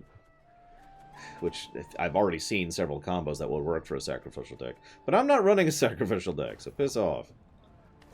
Meanwhile, gates barricaded, blasted from fire outside the window, monsters everywhere, no way out. If anyone reads this, the Elder-in-Chief, he's got to be told. I did actually play a zombie deck, which its entire power came from mulching through zombies as quickly as possible, and then using the graveyard as a machine gun. It was actually kind of hard to get off properly to get the combo started, but once you did, there was no defending against it. It was just... I fling these 4 corpses at you. Not for another half hour, Nero says. Hovered over the horizon, and a strong gale snapped their banners. Damn it, a storm's coming. Gabor, take us to the nearest settlement. We must seek shelter. Soon the Lyrians arrived in Stuhlkamp. The town square proved full of folk. Several dozen dwarves, laden with large sacks and satchels, stood about in smaller groups. When a thick snow began to fall, the dwarves cheered. Tears streamed down the cheeks of several, but Meve could not tell if they issued from some fortuitous occurrence, or if the strong wind had wrung moisture from their eyes. What is it we witness? Why do they rejoice at a snowstorm? Asked Meve, pulling her hood over her head. Well, the Blizzard's good cause to postpone their expedition by another day. Gabor responded. See, they've been conscripted by drawn lots to be settlers. Found homes in a village in Blackbrook Vale. 7 expeditions have gone that way already, and none survived longer than a year. Valley's cursed. No 2 ways about it. Intrigued, Meve proceeded to speak with the settlers' leader. He confirmed Gabor's claim. He had buried many a previous colonist. All had been abnormally thin, pale, prematurely greyed, as if some wraith had drawn the lifeblood out of them. Once the dwarf had finished his tale, he gripped the queen's hand firmly, and promising a generous reward, begged that she and her Lyrians accompany the expedition to Blackbrook Valley. 'Tain't far. Mere few leagues north along the main road. We'll make the march much easier to ken with the whole army, in case of any danger. I know not how useful our swords can be against curses and spectres, said Meve. But leave you bereft and in need I will not. We shall march with you into Blackbrook Vale and see to it that you are safely arrived. Then we will march on. The dwarf sped off to announce the good tidings to his settler brethren. By the time the blizzard had abated, they were ready to march. Yeah, no, completely a friggin' wraith. Yes, Loke, exactly what well, not exactly what I expected. The dragon was more in the wrong than I was expecting. But it was still, you know, dragon versus dwarves, both are wrong, pick one. And we picked the dragon, so Ache was like, peace! I went off to interact with Siegfried, I think.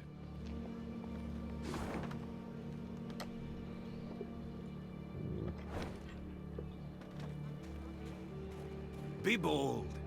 Take on challenges, risks even. But before you set out to do anything, buy yourself some proper insurance. Always darkest for the dawn. Or when the last candle in the mine goes out. Waiting's painful. Forgetting's painful.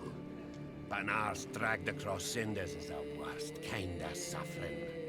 Fall down 7 times, get a bait. Then clobber the dunderhead who keeps shoving you. Waiting's painful. I like that one. Forgetting's painful. But an arse dragged across cinders. Even if it's yourself.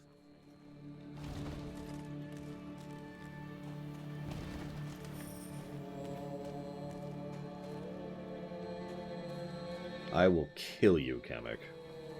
Just so you know. It's nothing personal. It's just I hate your very being. Stay clear of Boros Rump. Unless you like shale Mars, that is. We already dealt with them. The Elder gets a wee stranger every year.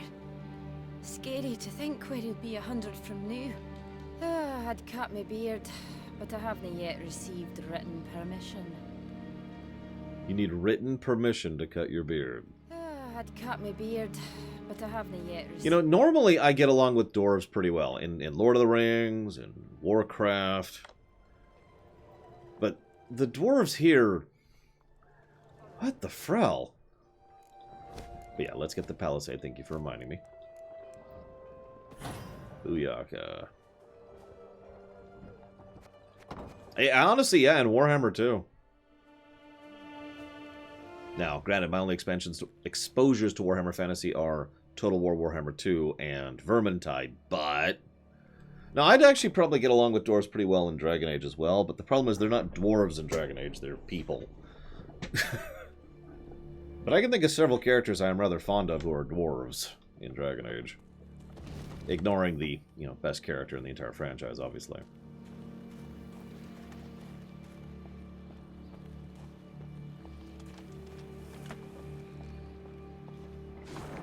Let's see, which way do I want to go first? Let's go south first.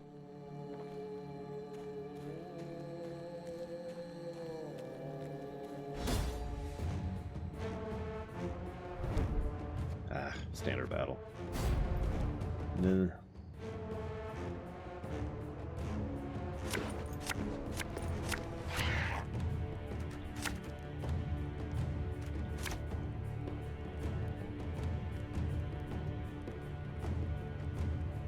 That should be good.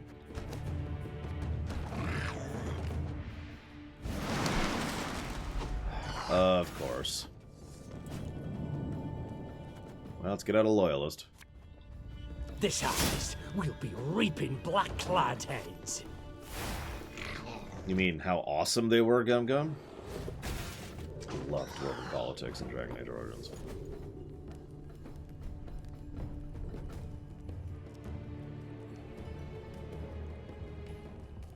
You know what? I think I agree with you on that, Nerozos. I mean, it certainly changes the dynamic, the tactics, I guess is the word I want to use, but I don't like it as much. So, whatever.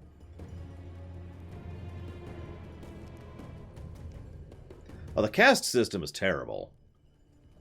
It's funny to me, especially because of how hypocritical they are about it, and how much they ignore their own caste system for the sake of whatever. Which... apropos, right? Let's go ahead and create a thing. See what happens. I think you'll really like this one.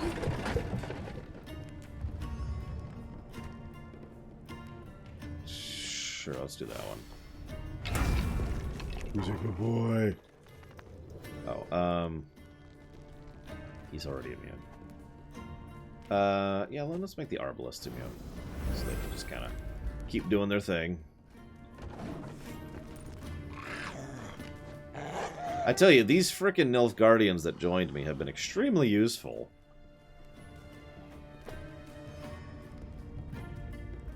Go figure. I'm gonna go ahead and blow the big nuke and just kind of get rid of the wolf.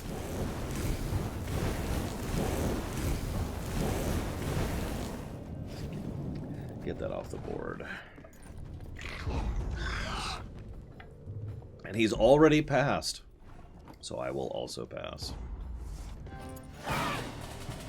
That's a weird thing to do, passing that early.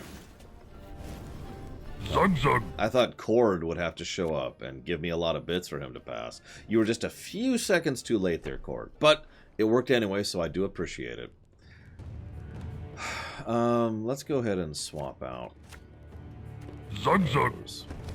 And then Cord's going to show up and just have even more bits happen. Now, that's what's actually going to seal the victory here, is the fact that Cord showed up the second time.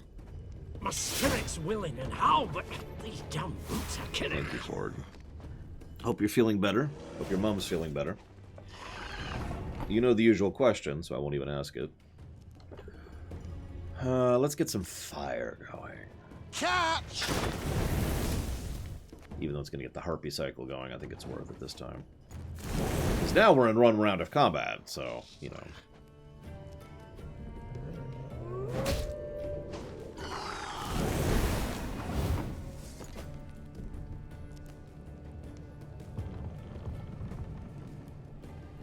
I mean, if you think about it, that mirrors real life in a lot of ways, Gum Gum. Think about how many nations across history have basically ground to a halt because they were trying to figure out the succession crisis. War of Spanish succession, anybody?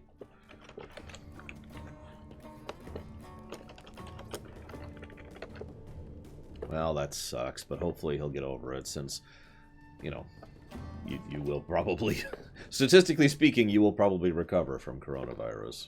As for the food poisoning, speaking of someone who has been there, you have my sympathies, because that sucks.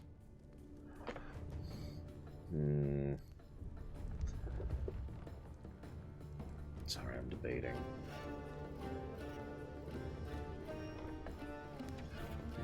I don't think I want to get the Harpy train going any more than it already is, so let's just go ahead and get the other row on fire, shall we?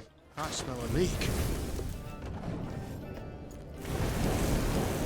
I mean, fire.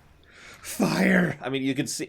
I'm basically playing a red deck here at this point.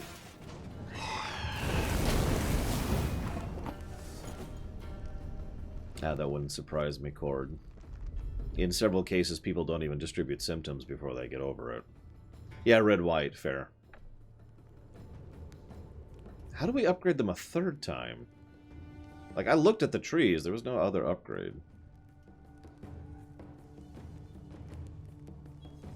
They're getting close, Dream Whisperer. No, really.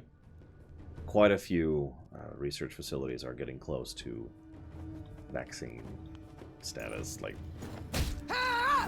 I would be astonished if we don't have a vaccine invented within a month, excuse me.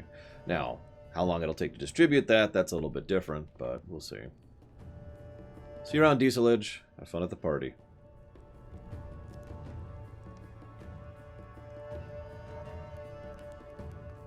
I would really like to kill that Harpy, but I don't think I can. No, I can. So I'm going to just end the Harpy paint train right now.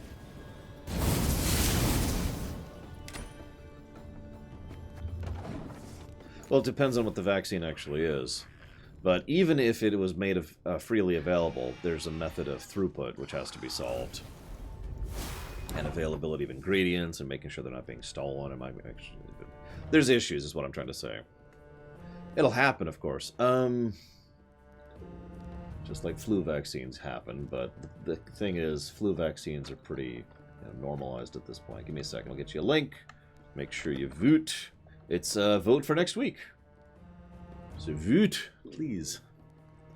I am going to...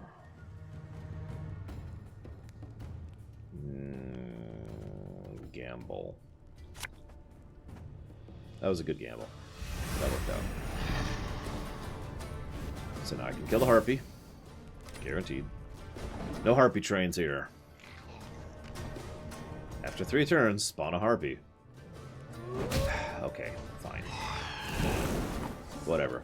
This is all Pain Train, so... let's just get that started, shall we? Every single one of these. Mark and do damage every turn. Look at this. Look at this.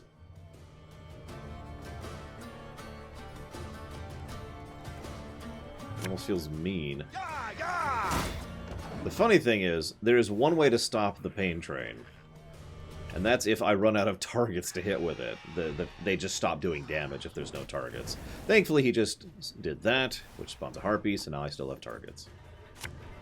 Which is good, because I'm going to do enough damage to kill them this round.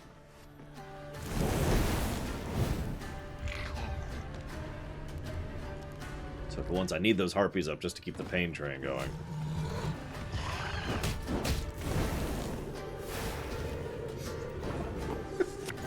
Just keep the Pain Train going. Keep it going.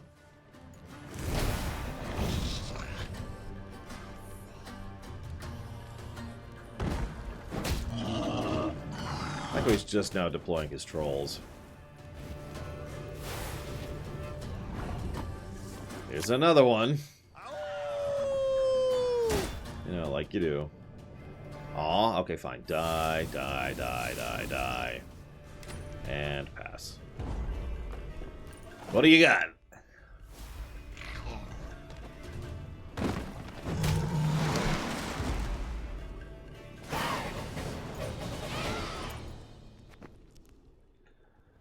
Okay.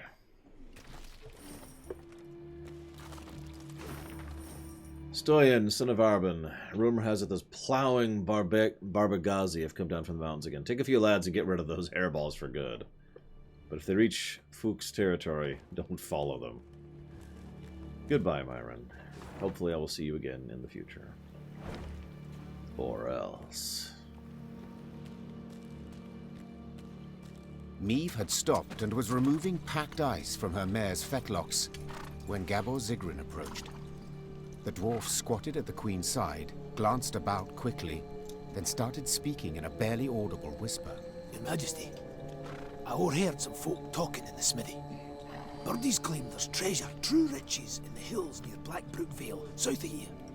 Stowed away there. And nobody dares go looking for it on account of beasts that have made their lairs there. But you've got a wee army behind you. I reckon you could try. Might be worth the risk, eh? The queen brushed the snow from her knees and, raising a hand against the glaring sunlight, peered towards the mountains. Though tempted, she had doubts. To start, the rocky scree at their feet warned clearly of avalanches. I shall think on it, she answered, before vaulting into her saddle. Blackbrook Vale holds many secrets and many treasures. Discover your head in the mountains. Hoo-ha, unforgiving winters come. Fear no snow nor icy gale, fight the frost with mugs of ale. Discover your head in the mountains. I'm glad you got that replacement sorted out then, Myron. But what's the first PC game you're going to play? Well, I was going to anyways, Nero says. But if you insist, I will do what I was already going to do.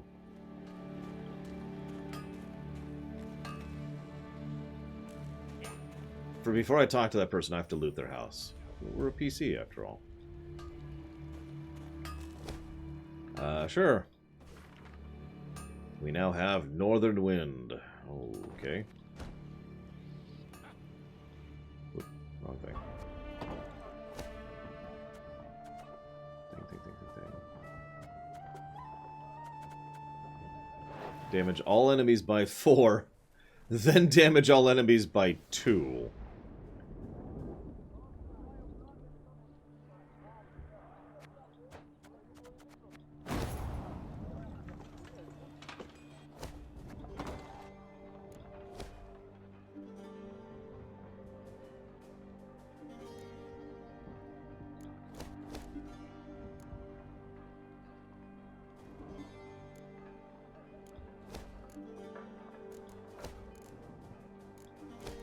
Yeah, so question mark, Nero says?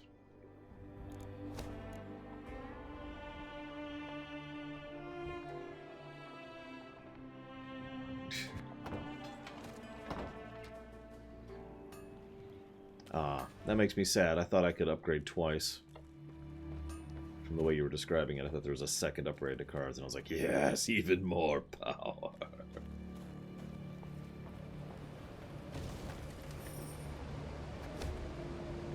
Yeah, sure. Everyone can get some food. I paid for it. What? Nero says, what?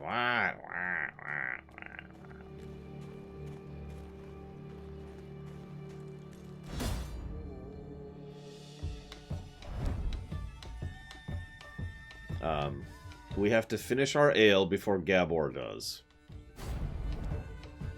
Okay.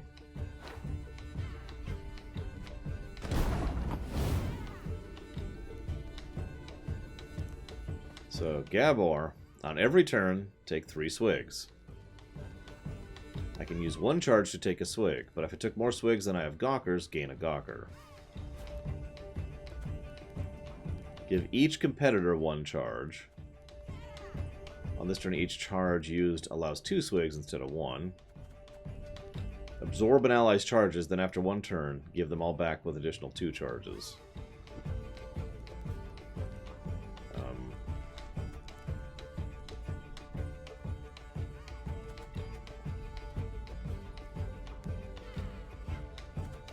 Okay. I'll play that.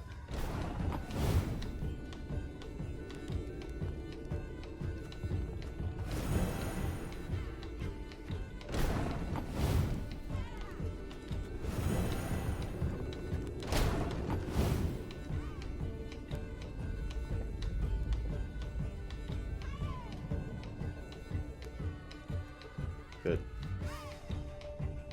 Hang on. Apparently my charges don't stack like I thought they would. So let's try this again.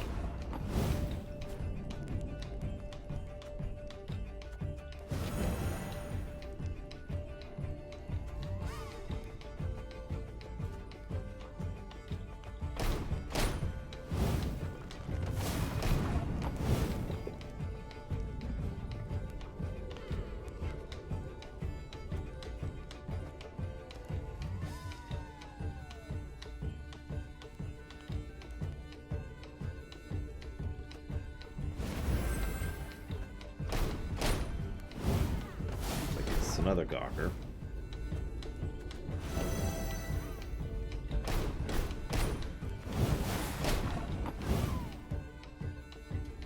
So now...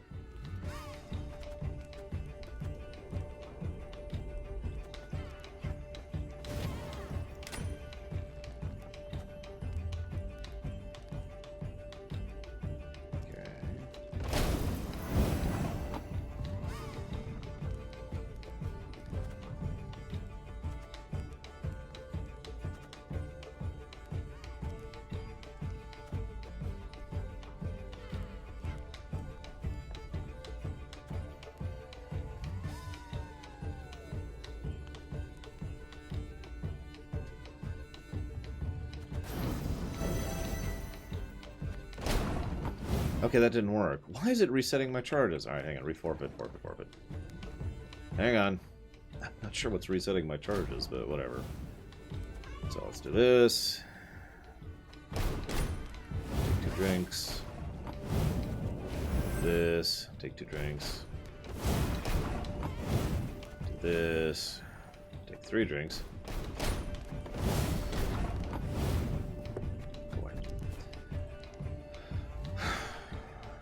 So we use Fortitude. We use Fortitude. Then we use double. And then we win.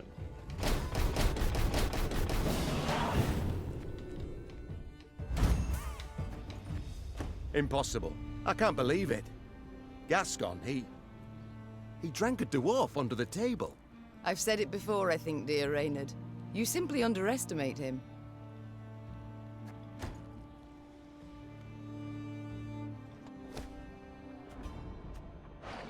On every turn, on turn end, boost a random ally in each row by 2. Considered to be the dwarves' greatest contribution to world culture. That's actually pretty damn good. The problem is, it's for a build that I'm not doing. So screw that. Yeah, meanwhile, Gascon is technically poisoned right now.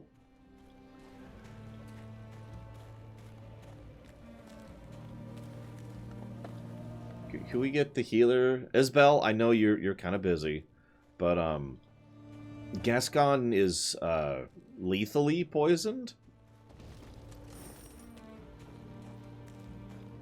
Who poisoned him? The beer. Oh. She doesn't say anything else. She pulls out some Tabasco sauce and coffee. I forget the... Oh, do you anyone remember the whole recipe from Back to the Future 3? I know Tabasco sauce was in there. For wake-up juice. Following is proclaimed by formal decree of the Elder. From here on in, you're on your own, wench. In Blackbrook Vale, you're advised to never stop or stray from the road.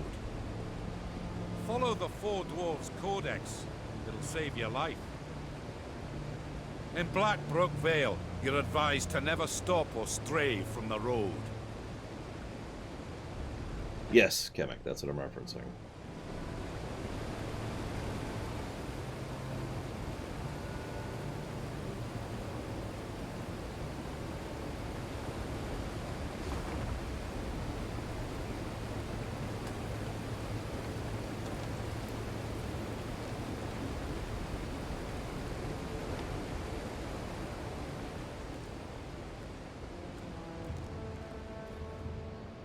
What is this place?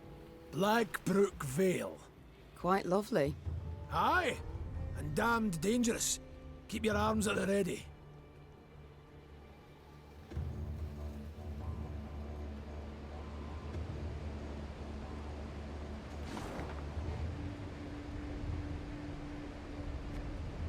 If you're referring to this is the opportunity to trade gold for lumber or lumber to gold, which I didn't want either, so I just left it there.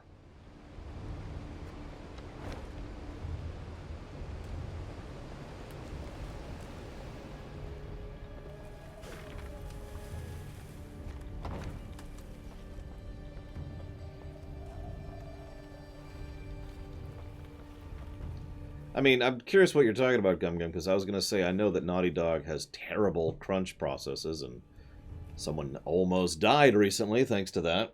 Although that's kind of a clickbaity way to say it, but it's still true. We, the dwarves of the Third Black Book Vale expedition, have erected this obelisk as proof of our efforts to those who follow in our footsteps. If we do not return, drink to our health and remember our names. Hoo-ha!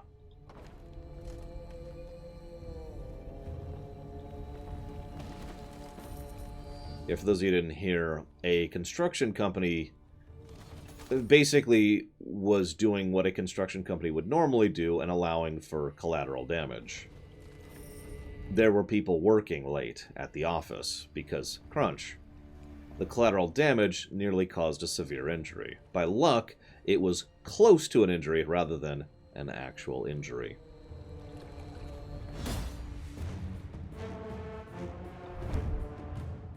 So, Frost Troll. Move all units except the Bridge Troll to the other side of the battlefield. Do not let any unit die. Oh, jeez. Can't we just kill the Frost Troll? Oh, she didn't mean it, period. I'm surprised you haven't declawed her yet, though, period. Declawed. Declawed. So, Bridge Troll's right here. On every turn, damage 3 units on the right by 3, 2, 1 in that order.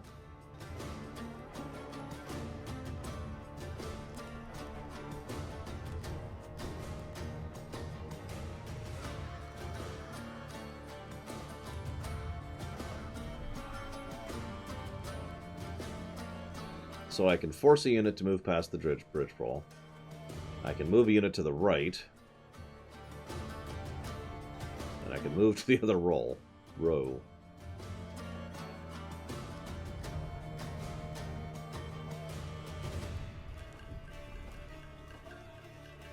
So let's go ahead and do that. First action.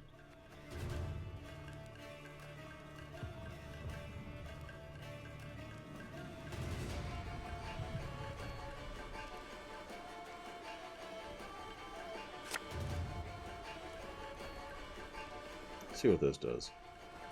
Okay, so that's just a cast to do that.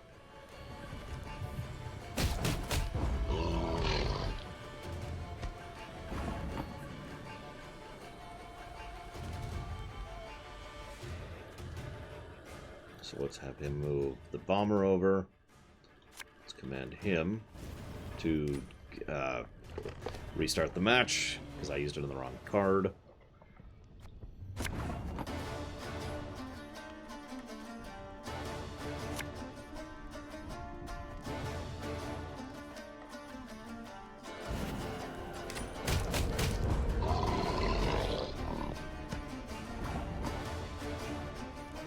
Again.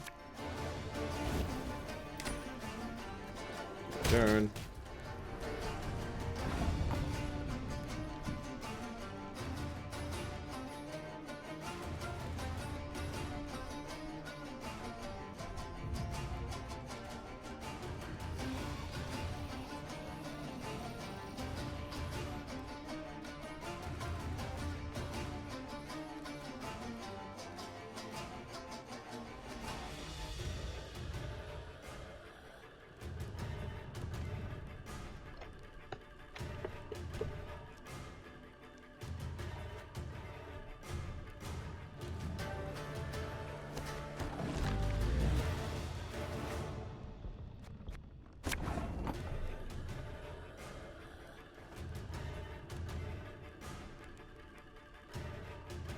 Yeah, I recommend Z-Quill Cord. That's what I take.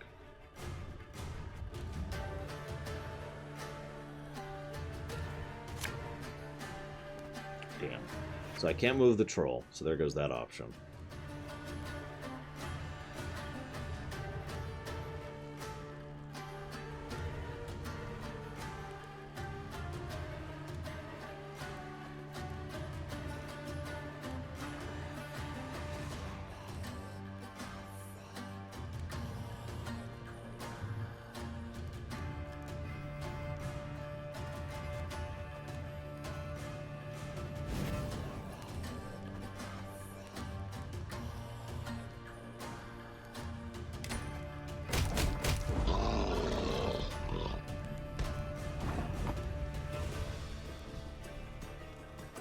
Oh, that's true, period. I didn't think about that, period.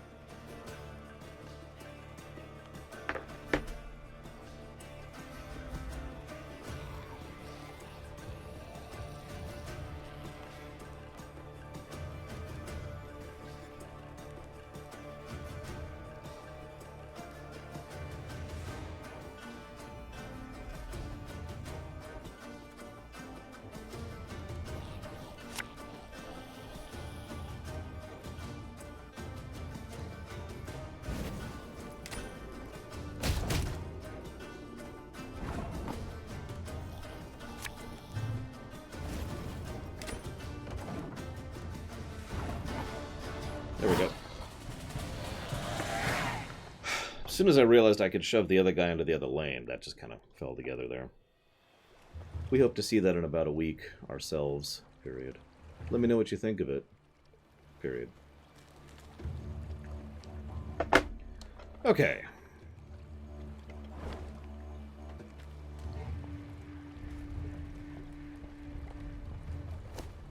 Lady, the dwarf bodies litter the cave. Dozens, but no wounds.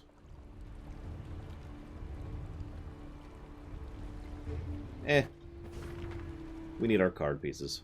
And that's the only reason I did that. We lost people to do that, but you know what? Whatever, I need cards. I mean, people's lives are worth less than a card, right?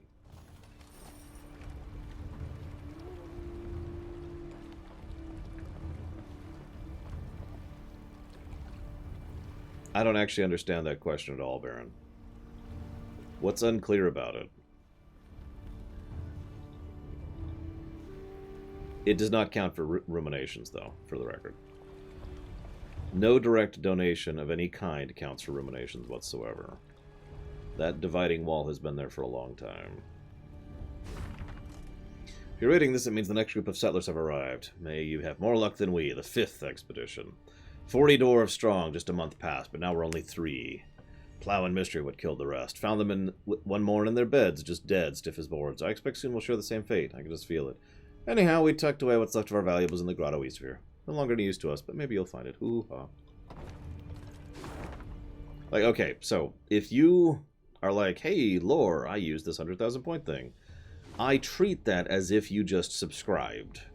And so in the record keeping, I put $2 and your name towards a run of your choice. Now, I don't get anything out of that. You know, there's no money actually exchanged, but that's how we're tracking it.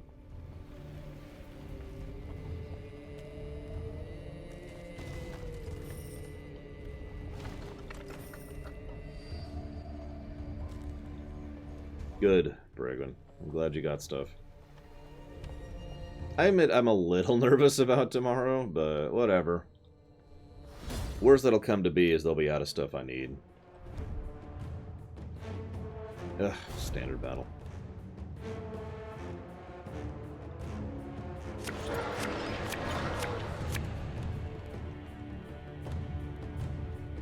Yeah, I saw Nero's as. I just want to get this out of the way really quick.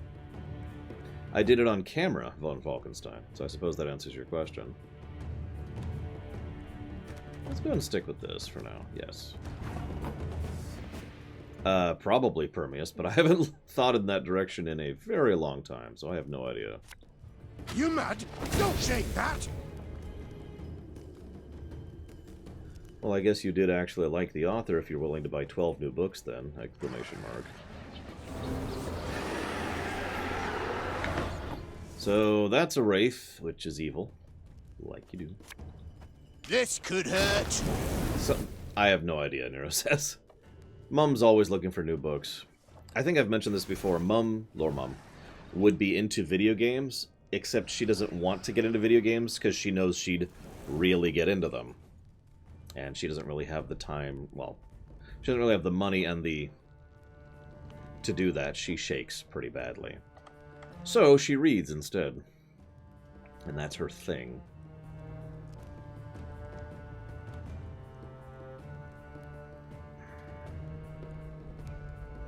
It's a good reason not to get into games. Like, there's no judgment here.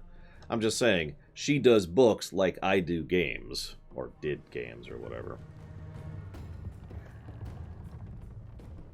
How do I want to play this? Nap, Cord. Nap!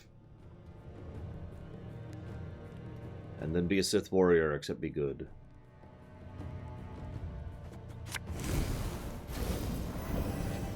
That's not what I was expecting, but whatever. No, Gum Gum. Although she did read the time-traveling pirate series just to make fun of it. Bonus points if you actually know what I'm talking about. No judgment. I only found out about it from her. It's hilariously trashy romance novels. Like, deliberately trashy, you know? It's about a time-traveling Viking. I'm not joking. You can look this up. Let's go ahead and kill them horribly. And that means I have 1, 2, 3, 4. Yep, that'll kill them all. Yeah, we'll just throw out a loyalist. I'm gonna pass next turn. And so is he, apparently. I think he gave up on this round. Can't imagine why. I only won by 82 to 0. Yeah, if anybody knows what it's called, feel free to share. I can't think of the name for fairly obvious reasons. I'm good.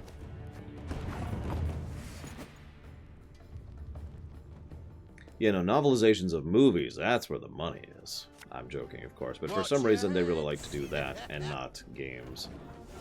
Although there was a Baldur's Gate 2 novelization, I do not recommend it. It's kinda terrible.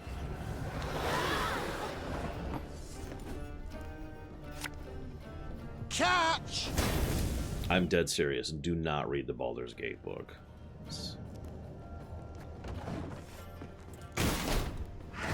I'm going to break for lunch after this fight, by the way. Is it canon? I don't think so, but I really hope not. Because the main character in the Baldur's Gate novel is really... Like, I say evil, but let me stress what I mean is pointlessly petty and cruel. He's a jackass. And he is a messed up person. Just, ugh. Like, it was actually unpleasant reading about some of his exploits. Let's go and get the pain train started. Oh no, so much worse, Baron. So much worse, on so many levels.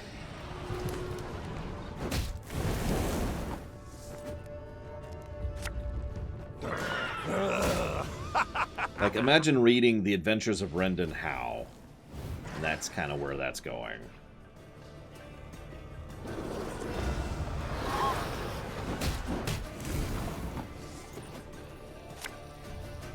Yeah!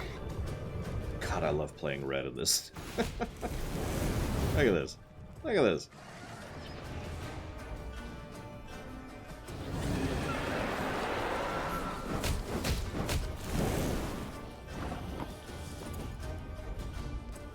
I mean, I could just play nothing and win, but... Storm knock out one of your teeth. In Magic the Gathering, there are effectively 6 colors. Each color tends to focus on a different type of gameplay.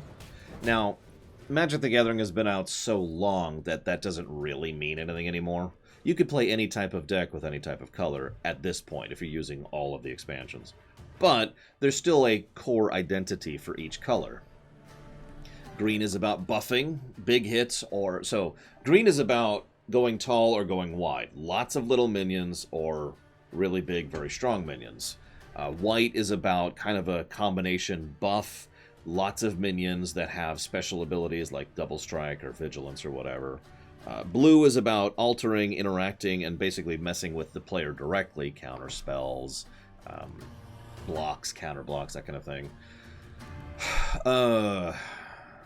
Yeah, blue is about pissing off the player. Or decking. Yeah, mill decks are a thing. I'm missing a color other than red. Oh, black. Black is all about self-sacrificing. Like, you hurt yourself to hurt them. And then we have red. Red is all about direct damage. So, tap to do 1 damage, or a fireball that does 8 damage, or a fork that does 2 damage to 2 cards. All that direct damage kind of stuff. Red also tends to lean on the haste card, haste button pretty well. Haste is a card can move or take its action as soon as it's played. So as you can see, I'm kind of playing red here. I already said white. White is a bunch of minions who have special abilities like vigilance, or small heals, or the ability to buff. That kind of thing. Yeah, white is pretty enchantment heavy. What was I doing? Yeah, sure, let's get Isabel out. So much anger and suffering. For what? We're killing wraiths, Isabel. Piss off. Now, if you're paying attention, I actually said 6 colors, not 5. That's because there is also Artifact. Artifact is gray. Artifact actually does have an identity. It's basically very powerful and very expensive. I mained Artifact back when I used to play MTG. Do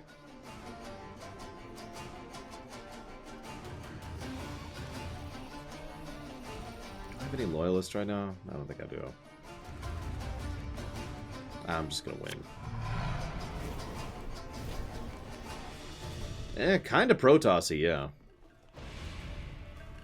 No, Artifact... When I say expensive, I mean the cards and the abilities are expensive. Like, it costs a lot to put out an Artifact card. You know, you could put out an average, any other color card for anywhere from 1 to, like, 4 mana.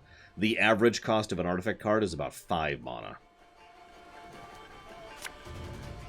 Hey, it's a Noonwraith.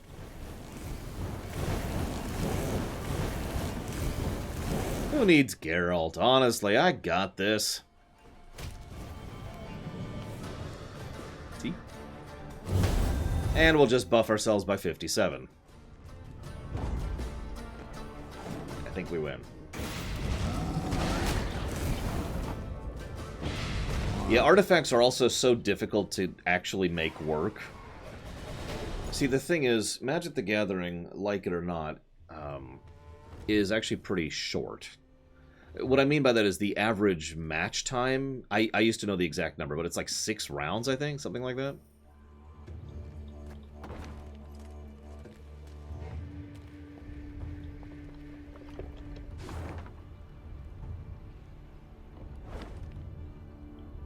Yeah, it's really short. The average MTG match is very short.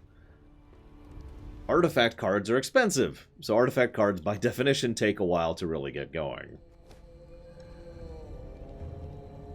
The cemetery is the resting place for dwarven settlers from all the 7 expeditions. They are centuries old, while others only a year. They are precious tributes. We could recover them, but the dwarves won't like it. Oh, dude. Weeku. Weeku.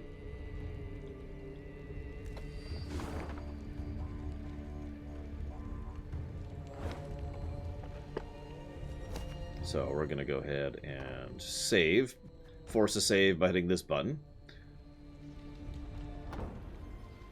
And then we're going to break for lunch. I'll be back in about an hour, guys.